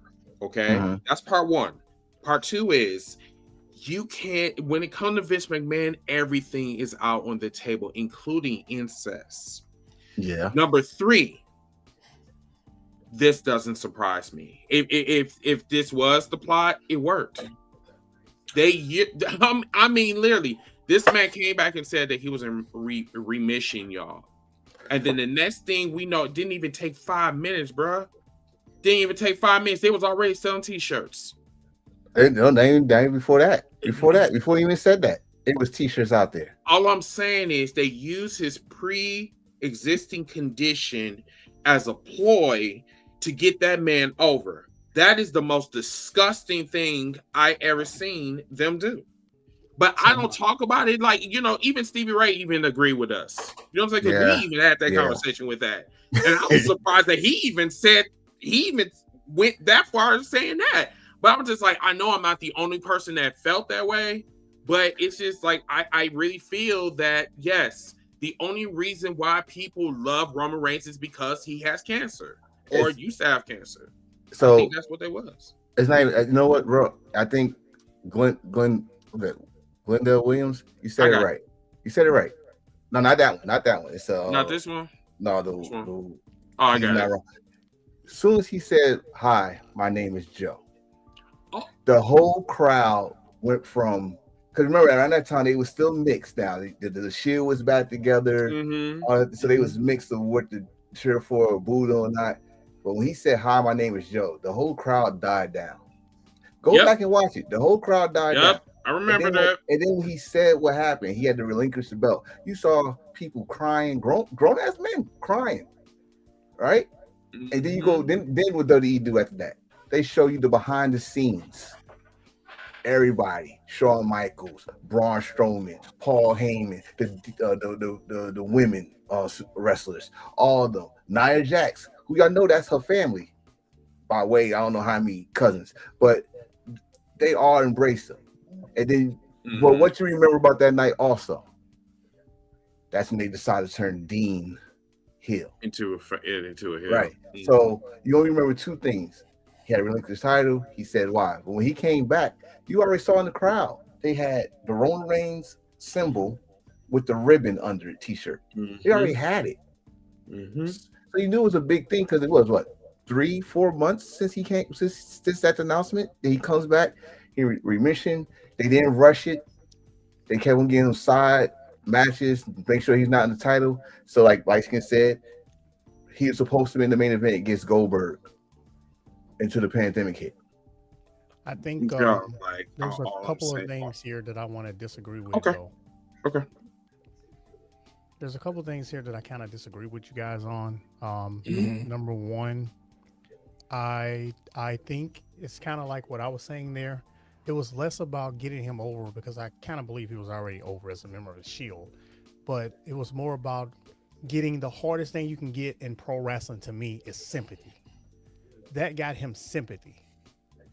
And when you get sympathy from people, you can do almost anything because regardless, they want to see you win. And then the second thing is also what I hate to say, but it has to be said. He beat Taker and he beat Brock. And really, what did he have to show for that at the end of the day? I'm just saying it's part of his rise. When you can say you beat them at their best, you can use that on top of the sympathy that he's always getting, and then the whole finger point thing that everybody likes. It's a combination of all of that. So I don't want to discredit the guy because the sucker and succotash era did happen. I don't want to discredit him fully because he got the sympathy, but he also worked his butt off so well that they continued to shove him down our throats and put him over Taker and Braun. Wait. Nice by the way. Wait, hold on. I am gonna disagree on one thing. Him being Undertaker at his best, no. But what it did was where did he beat Taker at? He beat him. Undertaker was already beat. I understand what y'all are saying logically. He beat him at WrestleMania, but WrestleMania 34. But so did Brock. So it don't really matter. To me, it didn't matter no more. If you would have had him go over Brock, if you would have had Undertaker over Brock and then Roman beat him, that would have been no question. But this is nothing like that. Like we just said, when Undertaker came back the next year after he lost to Brock, we felt like he should have lost to Bray. So it don't honestly, like beating Undertaker at WrestleMania don't mean a jack shit. Shane could have beat Undertaker at WrestleMania at the Hell in a Cell. It don't mean nothing. You can't say it don't mean that now. Come on, man. It doesn't. It's just another. It's just. All right. I'm sorry. I'm sorry because wins and losses matter. So I'm not gonna get you all hot in the collar. But what I mean, me defend WWE on this. I know it's fun. I know, and it's fun. But what I mean by it don't. I ain't gonna say it don't matter, but it didn't really make an impact because the next night you just made him a target. That man got booed for 7 minutes. He couldn't say one word. He got instead of saying "This is my yard," and I'm like, get the and then fuck out of the here. crowd erupts. The crowd. As soon as he walked out, they was like, "Yes, get the show going." Right. Fuck out of here. Get out of here. I am going to agree with you on that. Yes, that he worked his butt off and he stayed focused. Of course he did. Like, dog, they put you on this pedal. Can you take the heat? Because you remember, follow AJ Styles. Let's not forget this. We brought up this and that. let's not forget that promo John Cena did on him. Mm-hmm. Let's not forget John Cena buried him. And he had to get over that. That's the first time John Cena got cheered. Like John Cena got cheered hard for that. Like, oh snap. Oh yeah, they really don't like you. They cheering for John Cena. So it took a while. It did. It took a while for him to get to where he at now. So I have a buddy. That when I every Sunday when I go to church, he always does this, and I always do the one for the guns. We do it to each other every time we see each other. He does the Roman thing. I do the guns thing. Guns up. that's because he's acknowledging the Lord. And I He say that. No, the he's Lord. acknowledged as somebody, but it's definitely not God. It's a combination of other things. It's a combination of everything for Roman. I cannot discredit him. The dude is his butt off, and Yeah, he does. it is what it is. Listen, let me tell you something. We can't be sitting here all sensitive and shit because once again, like it's despite all of the hard work, despite all of the glazerations and shit, you know what I'm saying? At the end of the day, you are one of the most overrated motherfuckers. That is just the bottom line. And the reason why, because you cannot evolve. That is the problem. You don't evolve. You are stagnant. It does not have nothing to do with you being a part-timer or a full-timer or you having cancer. It has nothing to do with that. We are talking about the character itself, because you have been the tribal chief and people are still trying to figure out, are you a heel or a face? You are a heel. You are a heel since you've been the tribal chief. There's nothing good about you. Never. It hasn't been Joe or Joe the Builder or whatever the fuck you want to call Mr. Roman Reigns. But at the end of the day, you cannot. You're not a Chris Jericho. You are not The Rock. You are not Stone Cold. You Not John Moxley. You're not even John Moxley. That's what I'm saying. And the crazy thing is with John Moxley, we had this little argument like some years back about John Moxley in my other wrestling space I used to run. That John Moxley, like for me, I'm like, when is he going to evolve and go to the next level? He proved me fucking wrong, but then Roman Reigns over here still doing the missionary position that he was talking about like fucking 3 years ago. You was talking about missionary is boring. Well, just like you. Because if missionary was a person, that will be you. Why I don't have control of the button? Why I don't have control of the I button? hate this because Why you hate it? Because he For defended what? WWE. because I'm defending WWE. I'm defending. Well, WWE. maybe you shouldn't. Here's why I am just I'm just gonna say this is why I'm talking right now. I'm talking right now because we say this Okay. about him, but they keep him in the main event anyway. They're making they're doing records, breaking records anyway. He's main evented more than everybody else in WrestleMania anyway. So regardless, they don't because they feel the have way some we type do. of contract, Miss South. You know They that. don't care. They don't. I It understand, doesn't matter to them. But that is not an excuse to say that you the best of all time when you got leverage over motherfuckers. When your whole fucking family is in control of WWE. That's not fair. To And us. we And then just at the got same done time, talking you about look- nepotism. And then Damn it, light skin. Damn it. exactly. And that's why I'm saying at the same time, you want me to sit up here, give you props when you fucking acting like Triple H. You could be fucking Stephanie for all I care. He has mean, power. He And has besides, her power, and pussy's he's seen more using members it. in Destiny's Child anyway, so it doesn't really matter. I don't have to be on TV this week because y'all need me more than I need y'all. He has that power because of what he's done over the last 15 years. Fuck no. Simple as It's that. because of his goddamn cousin. It's because of that and the lineage. That's all that is. It has nothing to do with him and his ability, because if that was the case, we wouldn't have been booing him in 2016. Is that correct? I hate this. I hate this.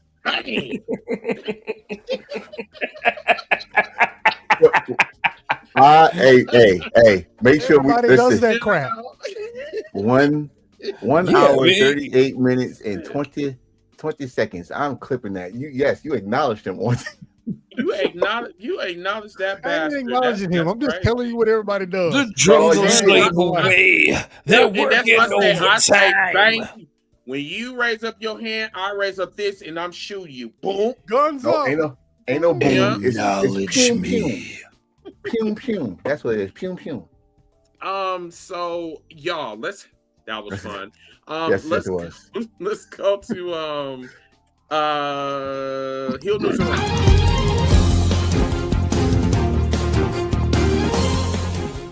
We're breaking down the latest buzz from backstage politics, surprise returns, contract drama, and all the dirt the big companies don't want you to know about. Whether it's AEW, WWE, New Japan Pro Wrestling, or any of your favorite indie scene companies. We've got the scoops, we've got the tea, and we might even have a wrestler to even talk about this. With a little bit of fantasy booking to spice things up.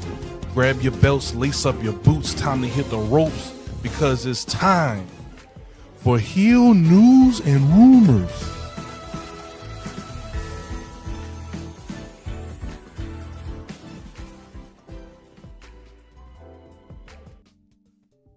Appreciate that, Ziggy. So let's go to our first one. So it looks like the Undertaker's well, it was dead a long time ago. So the 6 Feet Under, his podcast is going to be ending soon since WWE Radio swallowed up, I guess, the channel, I think 158 or something on Cyrus Radio, I guess. Undertaker is going to wrap up his podcast that he's been doing for, like, I believe for the last like 2 to 3 years, I believe. The shit was trash anyway. You shouldn't have brought your bitch on there to begin with. And yeah, so Hey, no, bro. With sponsors. No, the dude he had on there was keeping that junk alive, and then you go bring your wife. Right. And it's like I said, baby, karma is a bitch, and I'm here for it. I'm here for it. I'm sorry, but and I'm thinking about the sponsors. Maybe I should have said witch instead of bitch. Maybe I should have said that. Maybe a little bit more PG. Just repeat it. Okay, but yeah, but I just feel that Schwindler. Shut up. But yeah, Michelle McCool has nothing to offer whatsoever. She's just a blonde, just like any other blonde that we see in WWE. So, like, I'm sorry, but I don't give a fuck about you or your wife. Next, but she sounds like one of the Dixie Chicks. Shut up. All right, y'all. You're so dumb. So Carlito made a comment when he was on the podcast. He said that Carlito compared WWE loyalty to being beat up by a housewife. And that's what you are. And that's exactly what you are. Because we talked about this on brainwashed. It's not just for the talent, it's also for the fans. But that's what it listen, is, though. Yeah, like you went back to the company. You went back to the company that you said the same thing around 2000, whatever that was, when you left the first time.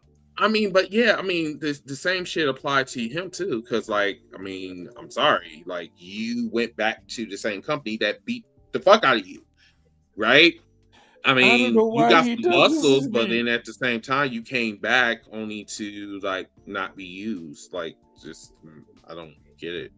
That's like going back to prison. Boy, what happened to your eye? Oh, I ran to the door. That's what you did. That's what I know he loved me. I love me some bubble. It's just Anyway, let's move on. He only did that because I raised my voice. They beat him because he stopped spitting. Now, the whole thing about SummerSlam, and I think SummerSlam was the show itself was not a disappointment, like I stated earlier. But it's very funny that WWE did not release those numbers for the attendance. And usually they always brag every year, does not matter what PLE it is, they always talk about the attendance. Mm-hmm. This year they were awfully silent. What do you guys think about that?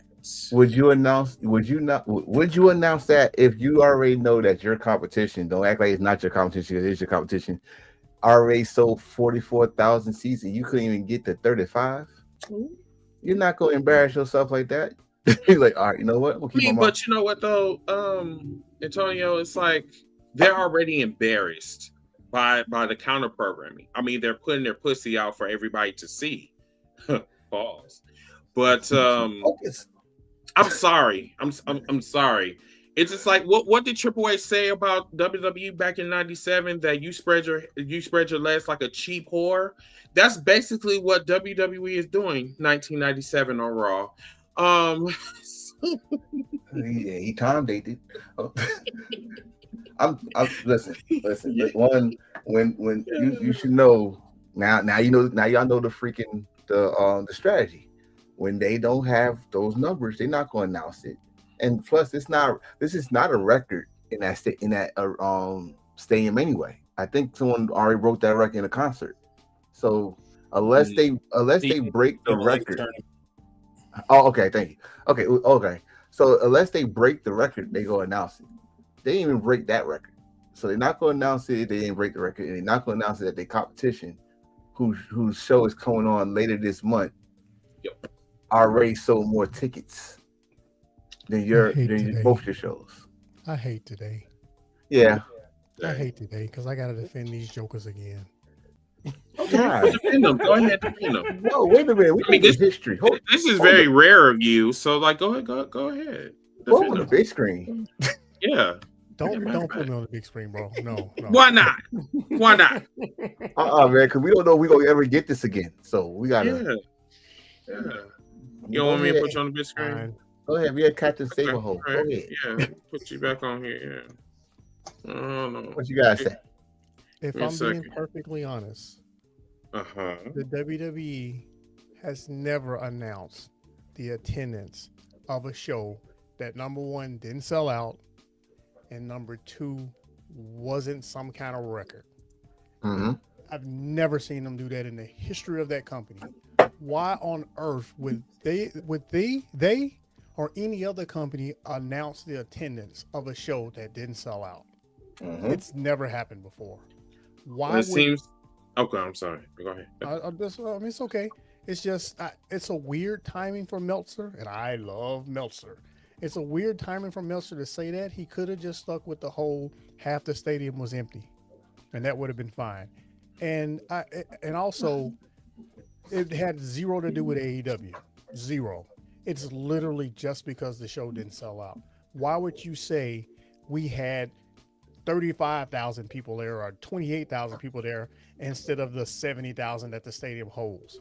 Never done that in the history of wrestling. Have they ever announced the attendance of a show that didn't sell out or broke a record? So my comment on that is that, well, I mean, you're supposed to be this big man on campus, right? You know, you're supposed to be selling out arenas without any problems, interruptions, or anything like that, right?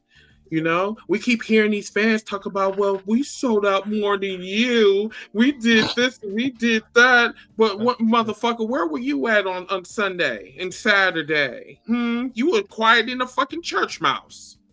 So that's what I'm saying. Like, I love this energy because WWE needs to be humbled right along with their fans. Okay, I don't give a fuck about them tennis records, but yes, the shit was awfully empty. They have no problem talking about the competition and their arenas being empty, but when it comes to their precious WWE, I didn't see that. No, I'm not going to talk about it. So they can fuck off. And hopefully the next one, hopefully Survivor Series they only have 5 people in that bitch. That's the one thing. That's the one thing I think I hate. I don't think I do. I just hate it. I hate when you fuckers go to these shows. I don't care if it's WWE or AEW and take pictures of the black tarp side. I hate that shit. I hate that we always talk about this attendance stuff. And if I have a personal wish, and I wish it would come true, that WWE go back to freaking arenas for their pay-per-views. At least they had more atmosphere and sound louder and stuff like that. By doing these stadiums, just because y'all get lucky or y'all used to do it, it's a whole different time. Y'all not the only freaking students in the schoolyard now. You're not the only clique here. It's other freaking companies that got their own fan base. It might not be as much as y'all, but some of those people that they got walked away from you to go see a good product. So and it seemed like it's going down even more because that could have sold out, but it didn't.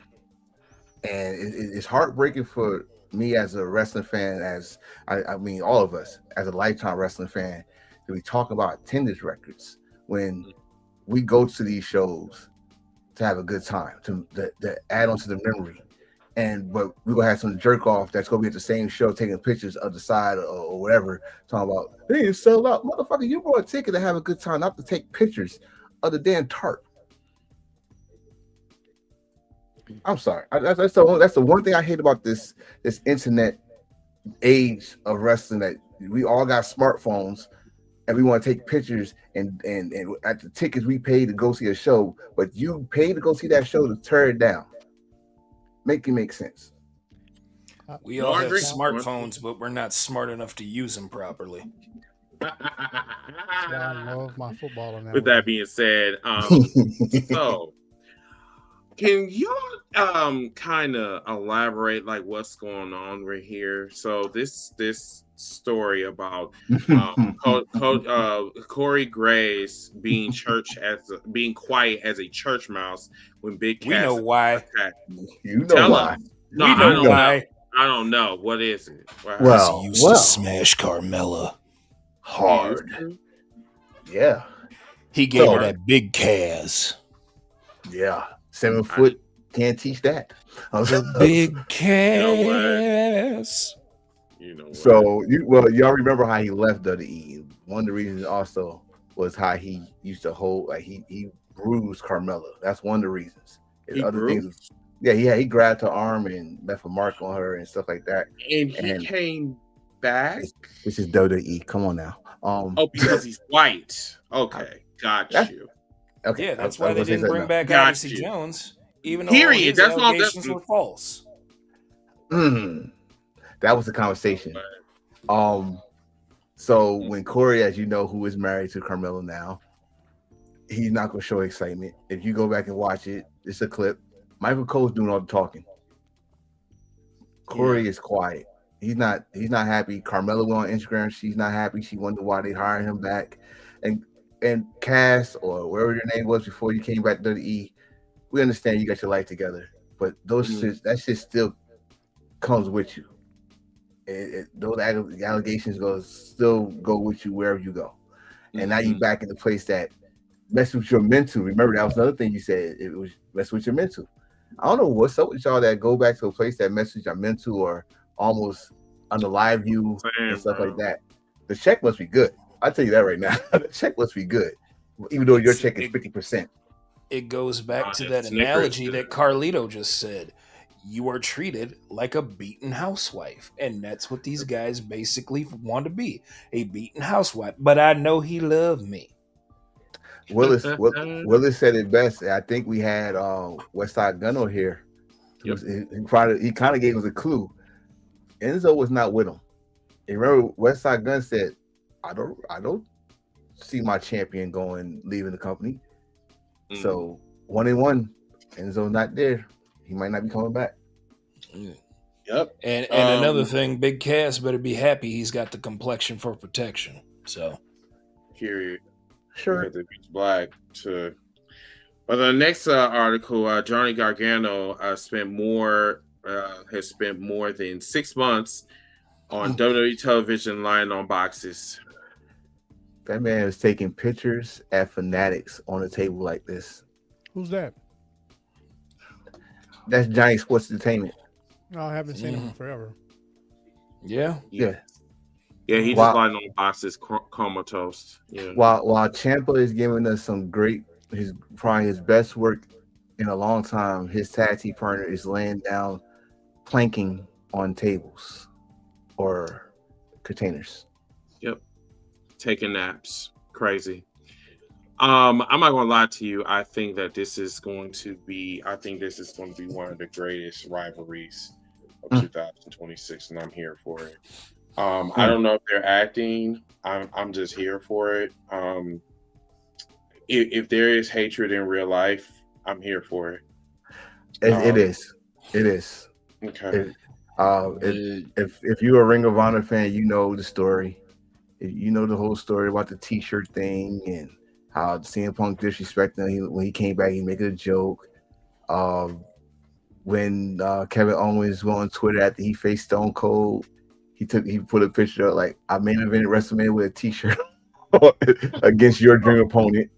you, you know how close you know how close Kevin Owens is with the Young Bucks, and you know what happened there in AEW with CM Punk and the Young Bucks. So it's and the stuff the stuff they said on Friday.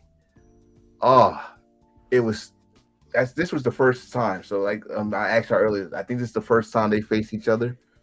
Yes, ever. It's the first time. Yep. Please don't mess this up. Please don't fumble at the goal line. I'm not even holding my breath at this point. I'm not, because they did enough this year anyway. So let's move on.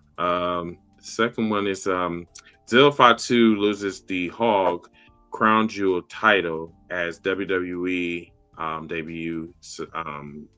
Speculation continues. So thoughts, prayers. Good luck. I certainly hope that whatever he decides to do, it's what's best for him, and I hope he has a successful career. We all know how we feel about Zilla. Like Zilla's a cool ass dude, you know. Yes. So to hear that he's going there, I mean, we all know eventually what's going to happen. He's going to be, you know, insert Anawai family member here, and bloodline continues. But at the end of the day, I just hope that they don't water him down to the point where he's not, where he's like actually, yeah, like because we all saw what happened. Like Jacob Fatu was a killer on the Indies. Man, Now he's resorted to catchphrases and calling Jey Uso a punk ass. Well, that's So. what WWE is. We already said it. It's entertainment first, then sport. You know, it's called sports entertainment, but that's his stick. That was Zilla. We saw how it started with you, and this was his goal anyway. He wanted to finish his father's legacy. So, I say it's good luck, bro. See you down the road. So we already talked about Jesse Green, so I just skipped on to that. I don't even think this is even worth talking about. I don't even want to talk about this. What? Yeah, I don't even want to talk about I don't even want to. Yeah, Liv Morgan can, you know, she can fuck go off. be with your and we all know the reason why. We can smoke. It's outside of that, because like her and her boyfriend, that really kind of affects me, because they're basically being homophobic, and I really just don't have time to. What I miss here? It's just her boyfriend goes to a church where they have this thing about conversion of gay people, and from my understanding, it's a very I think painful. It's like how can I say this? It's like you go some form of torture almost. Yeah, like the whole conversion. It's like, you know, I don't know if they use like shock treatment, so I'm not exactly sure. Let's just stop. Let's just stop. Yeah, I don't know what type of methods they use, but yeah, that's apparently they do that in that church. But yeah. So yeah, I'm not fucking with that. Carmelo Hayes returned to SmackDown, and he attacked Baron Corbin that recently won the Kirby USA Championship from Trick Williams. So yeah, I don't care. Just don't. Baron Corbin is still an MLW Tag Team Champion, while he's the US Heavyweight Champion. Is mind blowing. You know, this used to be a dream match, but now it became a nightmare. Both of them have big boobs. Both of them have white hair, I guess, and I guess that's the only dream that you're gonna have, a wet dream. I think that's the only thing that you're gonna have. Praise Jesus. Yeah. So yeah, I just hate to break it to you guys that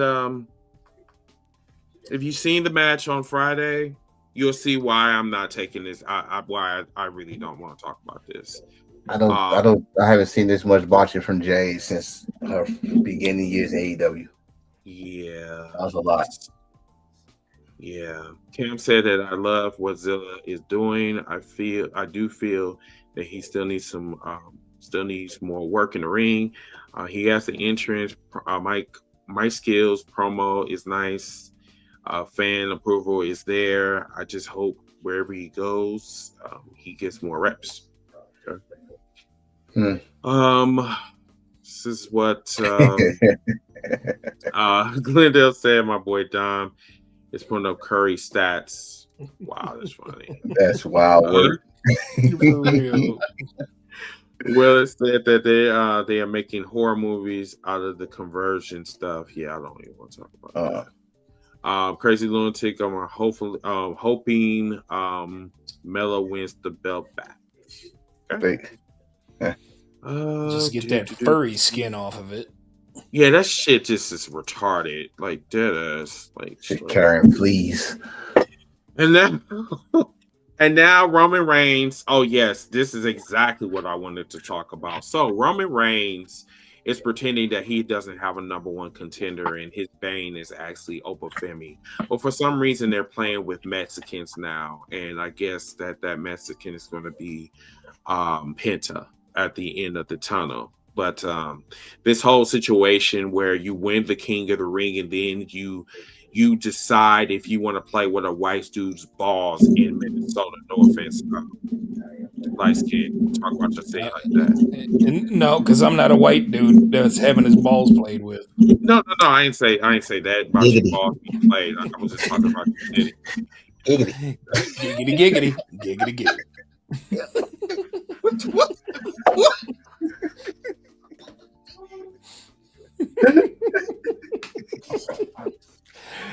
But yeah, I think we broke him. I think we broke him. That's why I'm trying to get him back on track. But they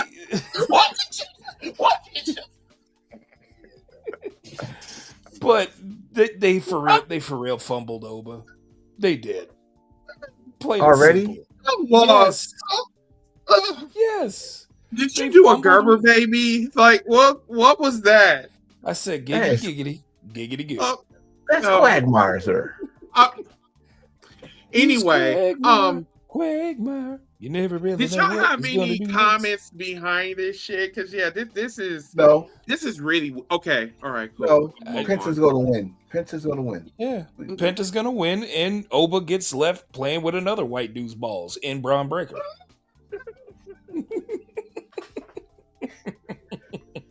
I'm gonna move on now. Damn. Oh, Damn. Vince McMahon. I mean, you already got balls around his neck. Now you got carried. This is crazy. Shut up. Okay, so Vince McMahon will pay $42.5 million with the WWE / UFC merger settlement. I read over the document, but it's still in its final stages, so we probably won't know until it's finalized until like probably sometime this week. Either way, I don't give a fuck as long as that motherfucker does not come back to WWE. That's all I really care about. So, I was just about to ask, like, what does that like? Is he paying to get back in, or I think he owes the stockholders money for this because they saw it as him trying to enrich himself, which is a stereotypical move of the top 1%. Is that same like playing with himself, or like what is that? See that right is there? that the smallest violin? What? No. This is zero. I'm saying this is zero. You see that? Mm-hmm. That's how much money that's gonna leave Vince McMahon's bank account and go to those shareholders. Seriously? Zero. Yes, that's all coming from insurance. That entire amount is coming from insurance payment. Oh wow! He ain't paying. So like he'll be broke after this. No, No, he no. ain't gonna be broke. No. Insurance He is ain't gonna be pay broke. for it. Insurance is gonna pay all of that. He ain't gonna pay nothing. I guarantee you. Unless the courts just say you ain't using insurance, you gotta pay out of pocket, or they say you gotta pay 20% out of pocket, which I doubt they'll do. He ain't paying nothing. Gotcha. Okay. Thanks for clearing that up. Yeah, really. Let's move on to the next. We're almost done, y'all. And then we're gonna wrap up in that for our final thoughts. Survivor Series is gonna be in Houston. Don't give a fuck about that. Let's see who's gonna be the next face. Who's gonna be the next face of WWE? This is a very interesting topic. I think we're gonna talk about that on the cookout tomorrow.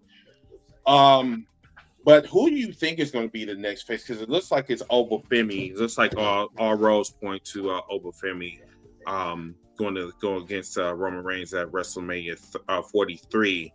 But do you think, and I'm going to ask you guys this question tomorrow morning as well, do you think that WWE is ready for a black face to be the face of WWE, despite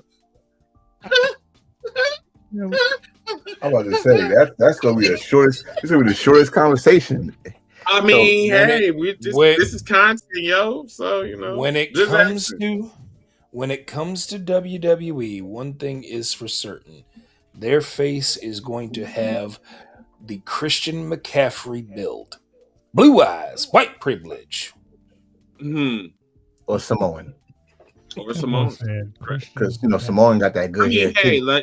listen, if they put Solo in that position, Hey. Get connected for free. I wouldn't even mind, because Solo right now is hilarious as fuck, like highly entertaining. Pew, pew. So like they put somebody in that spot, maybe it should be Solo. But Solo has been booked horribly over the last 3 years.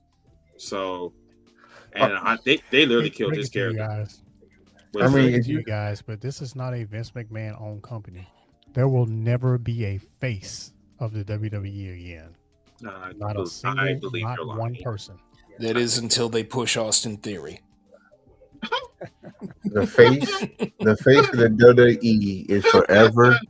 The face of the WWE is forever going to be, unless something tragically happens, Triple H, because he's going to be in all the posters. That's right.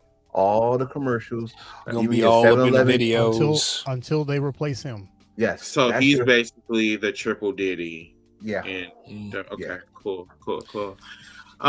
Standing up in the middle of the ring, going, "Take that, take that, take that." Wait. Stop it.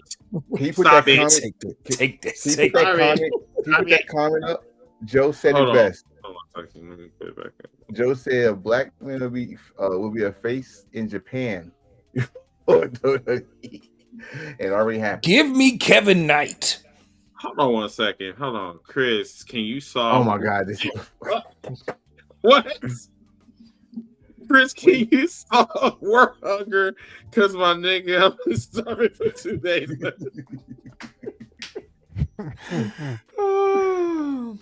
I mean, I give you some pineapple, but I finished it all.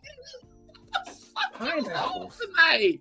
I mean, you got fucking light skins could talk about some Google. I said pineapple. I'm not bringing up an Eddie Murphy stand-up special. Google. No, that's before you put the pineapples in your mouth. Like that. Yeah. Anyway, no, I don't give a fuck about the world, so I'm struggling myself. I only got 1 pan of pizza in the kitchen right now, so I can't solve world hunger, and I can't solve yours. I'm sorry, but I still love you. Thank you for being a subscriber. My own hunger. Huh? I said I can't even solve my own hunger. Period. Shit. That's why I'm still fat as fuck. But anyway, share some food. Share some food, Chris. I believe in you. Shut the fuck up. Anyway. What's this? Willis said that I don't think Oba will be the one. I think they will go with Braun. Nah, dismissed. We're not doing that. Jamarcus said that, yep, Trips is Dana White. He's always going to be there. He's always going to be in the pictures. He's always going to be in some porn and some other shit to go along with And it. hey, he could slap Stephanie and he'll still have a job. Can I say something about that real quick? Go ahead. Did already. So what he's saying is likely true, Mm-hmm. but Which I don't part? know if this is what he's saying about Triple H is the Dana White of the WWE Oh. the WWE thing. Mhm. Now but my only issue with that is, Mhm. and maybe Dana White made a mistake when he did it, but Dana White actually says he's running the WWE too. He said that. Those are his literal words. He's running. When did he say that? Yeah, I'll find it. Okay. I'll find it. And Yeah. when you find it, yeah, we will be talking about that tomorrow because that's can't I mean remember what I saw it'll be that on. fun. It'd be nice to stay it'd be nice if that motherfucker stays in his goddamn lane. You know, bringing in racist motherfuckers in his company and shit. Like that's find that for me, please. Yeah, so we can talk about that. Yeah. What's this? What's what? Oh yeah, yes. So the Motor Machine Gun. They recently came back, I believe, last week, if I'm not mistaken, on Collision. So we didn't talk about it, because we really didn't talk about it because we didn't have a show that week. Any thoughts, prayers, anything? I'm excited. This tag team division is first off, it's actually nice to actually see tag team wrestling in a company, and them actually showing focus to their tag teams. And we're seeing a lot more tag teams on these shows too. We see the Rascals, we see the Main, we see Dogs, we see, the Death Riders, we see FTR when they're actually on. Right now they've been taking a break because they've been working damn hard as the champions, but hey, I'm loving it. I love tag team wrestling, and so this is just great. Another new addition, and I can't wait to see what they do. History will be made. History will be made. I'm looking at this team. They have done everything possible, and all they need is to win the AEW tag team titles. They won tag team titles everywhere they've been, so I'd love to see that. But you got to remember this: AEW was built on tag team wrestling. They promised us that. So I'm gonna tell you something, bro. I don't give a fuck. I don't give a fuck if they came from Texas, if they came from Madagascar or fucking Wakanda, came from wherever continent they came from. I ain't mad at them because they decided to take their happy asses over to WWE and thinking that everything was all nice and bright and all that bullshit. They can suck my dick as far as I'm concerned. I don't care about them being the greatest because if they were, they would have went to somewhere where they can prove their worth. They decided to go to a goddamn platform and they literally won a title and then went to catering a week later so they can kiss my ass. So but I'm happy for y'all. I'm happy. No. I'm happy that you're happy, but I'm not. I like that you brought that up. Because you wanted to suck and dick my part? No, sir. No. No. That they chose to go to WWE first. And I believe a lot of people was probably still upset about that because we kind of missed out on some good matches from that time being. We don't know when FTR will come back. We don't know. That's a match I don't think that has ever happened. FTR against the Motor City Machine Guns. And then also, again, like we always say, when y'all see Motor City Machine Guns, you gotta think of Motor City Machine Guns against the Young Bucks, which is gonna be a greatest hit match. Every time they do this in AEW, it's the greatest hits match, and everybody thinks it's gonna be the same way it was back then. No, it's gonna be a greatest hits. But we got opportunity here. We got them against other teams that probably never faced before. And then we don't even know how much time they got. Like Chris Sabin is working on a neck injury. Everybody forget this dude had 2 neck surgeries. That's crazy. I like the Motor City Machine Guns a lot. I am a tag team wrestling connoisseur. I've been watching and loving tag team wrestling my whole life.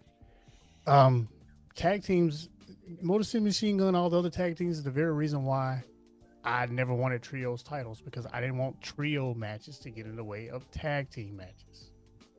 If the more trios matches you have, the less tag matches you have, obviously. So I just prefer there not be a trios division. most of their shows is trios. Like this, like we just saw. Grand Slam was. What, they had like 4 trio matches. I got you. You know, It's like that because they use the exact same formula as New Japan. They figure it helps build up specific matches to the pay-per-views. Like if you know Okada is facing Tanahashi, then Okada and members of Chaos are going to wrestle Tanahashi, and whoever the members of Chaos are wrestling alongside with Tanahashi. That helps get the pay-per-view over, so that, or their next big show over. They got that from New Japan, so and build a story. Logically, it makes sense. Okay. Cool. All right. The last thing I have is it's going to be epic. Andrade, he got his ass whooped, unfortunately, by the returning MJF. He took his beautiful ring of destruction back, forcefully. Bloodied up Andrade, and they will be fighting pretty soon. I believe they'll be fighting next week, I believe, on Dynamite. But Andrade said in so many words that he's going to fuck him up the next time he sees him. MJF, he came back with the AEW championship that he lost. He said that Kenny Omega is a fake champion, and he has he's been entered into the Casino Royale, I believe, match at All In. And I believe this is what's going to happen. I believe MJF is going to win, and he's going to cash that bitch in that same night. That'd be epic.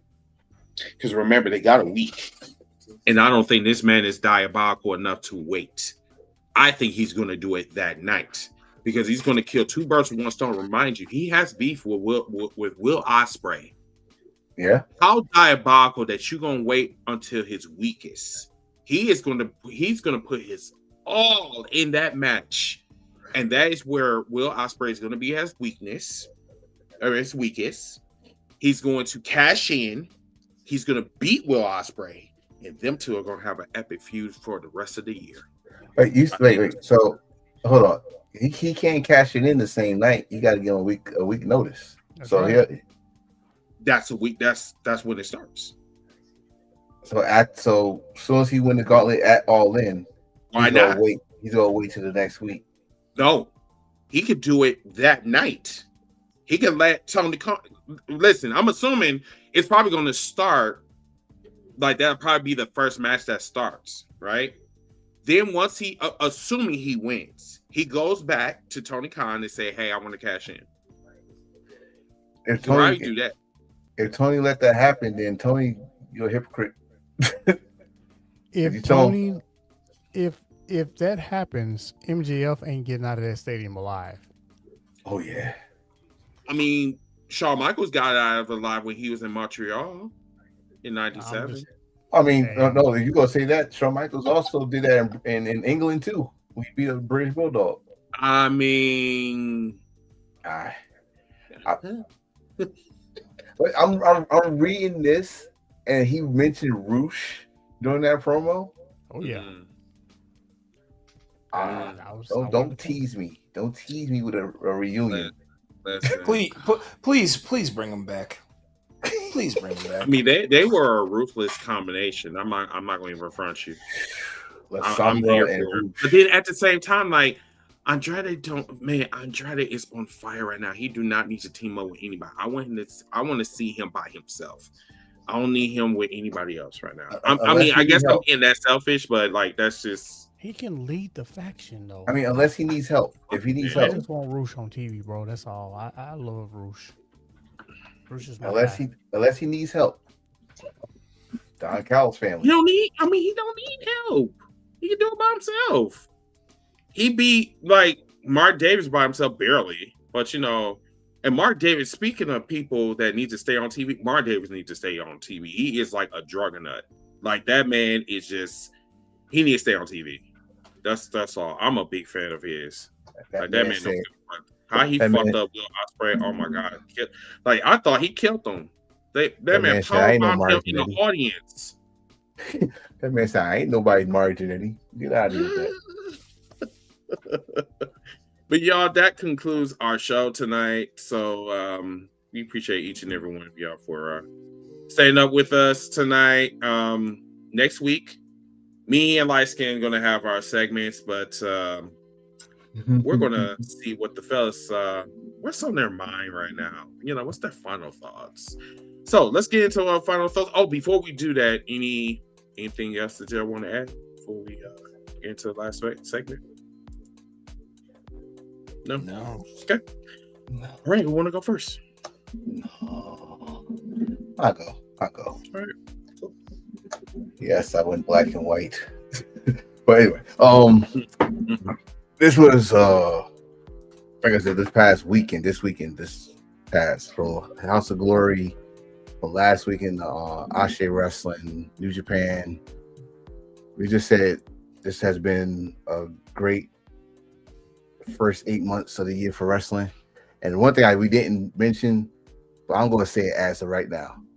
My match of the year for right now, so far, is still Will Ospreay versus Swerve. That's my match of the year. We had some great matches so far, but that's my match of the year. And it's cool. And one thing I'm going to finish, I'm going to make sure this short and sweet because the fellas got something to say.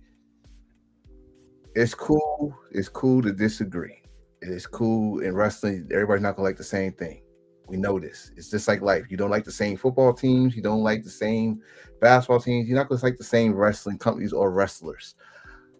But respect is not. It's not expensive. Respect is free.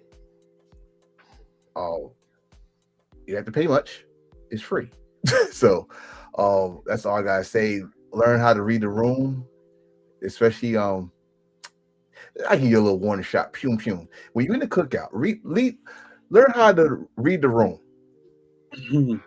I'm dead ass with y'all. Learn how to read the room. I almost crashed my truck 3 times laughing because y'all don't know how to read the room. That's what I'm gonna say. I'm done. I was gonna say something, but I'm gonna go on to the next person. Thank you, and for I know what I'm talking about. That's all. Yeah, I know. Yeah, I know. No. Take off my shirt. Don't you do it. Go ahead. I thought we were doing it next, but that's okay. Go, Mid-South. Go. I'm looking forward to All In, but I honestly don't have anything to say. We took a week off, and that week sucked with us not being online on the air. So I am just happy that we're all back. I miss you guys. I missed the comment section. I'm great, and I'm glad that the hashtag Heels for Life podcast is back. That's it. Yes, that's it. That's enough. All right. So I mentioned this earlier. With Unagi Sayaka actually working with Rossi Ogawa after Ogawa made some comments about Unagi not being able to lose belly fat at her age.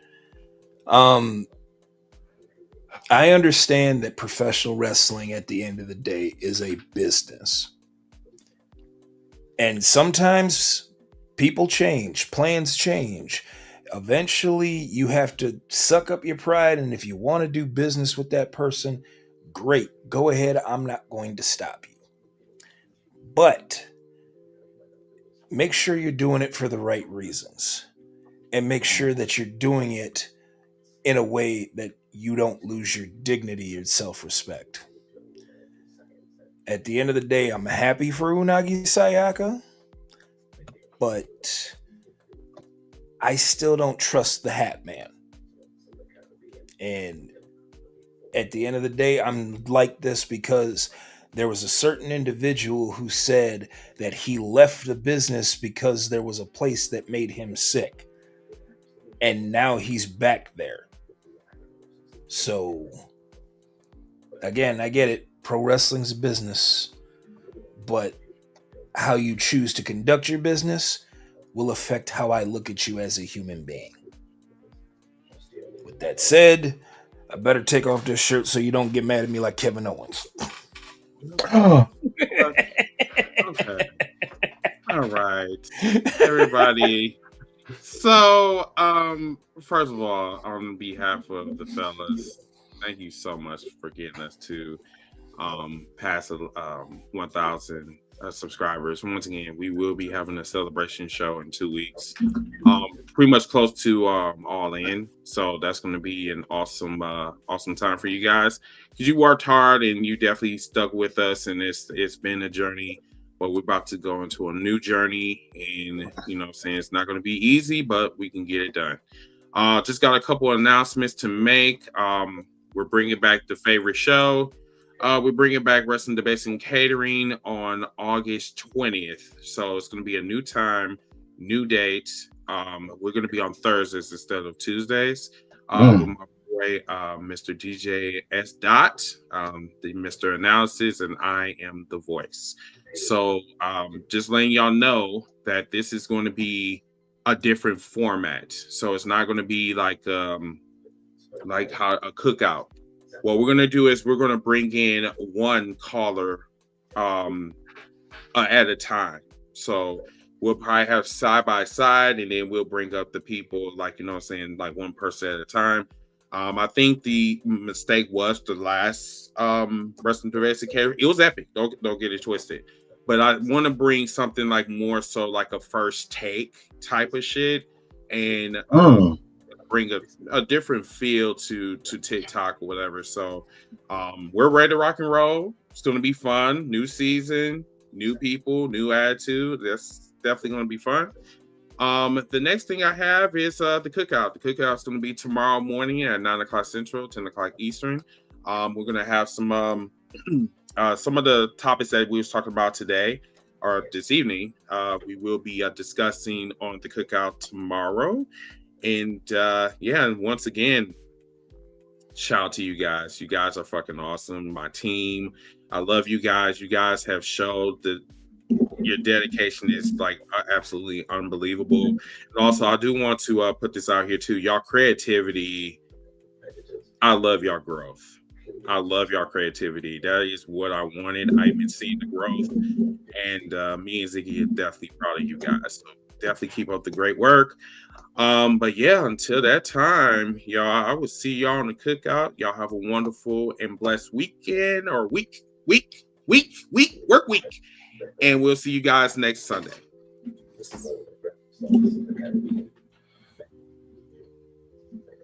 Why I never can find this intro. H4L in the building, we don't play. Welcome to the show, somebody hit the play. We loud every night, every day. Step inside the ring soon as you press play. Press play. Yeah, press play. H4L, yeah. H4L in the building, press play. H4L in the building, we don't play. Yeah. H4L in the building, we don't play. Welcome to the show, somebody hit that play. We loud every night, every day. Step inside the ring soon as you press play. Press play, let the power ring out. H4L, let the whole world shout. From the ropes to the mic, we don't fade away. If you ready for the show, go and press play. Press play, feel the crowd go wild, turn it up. Let it run full ride. From the ramp to your app, we just came to stay. If you rockin' with the squad, let a press play. Mic check, 1, 2, this is how we ride. 6 mics, 1 ring, hoes in the side.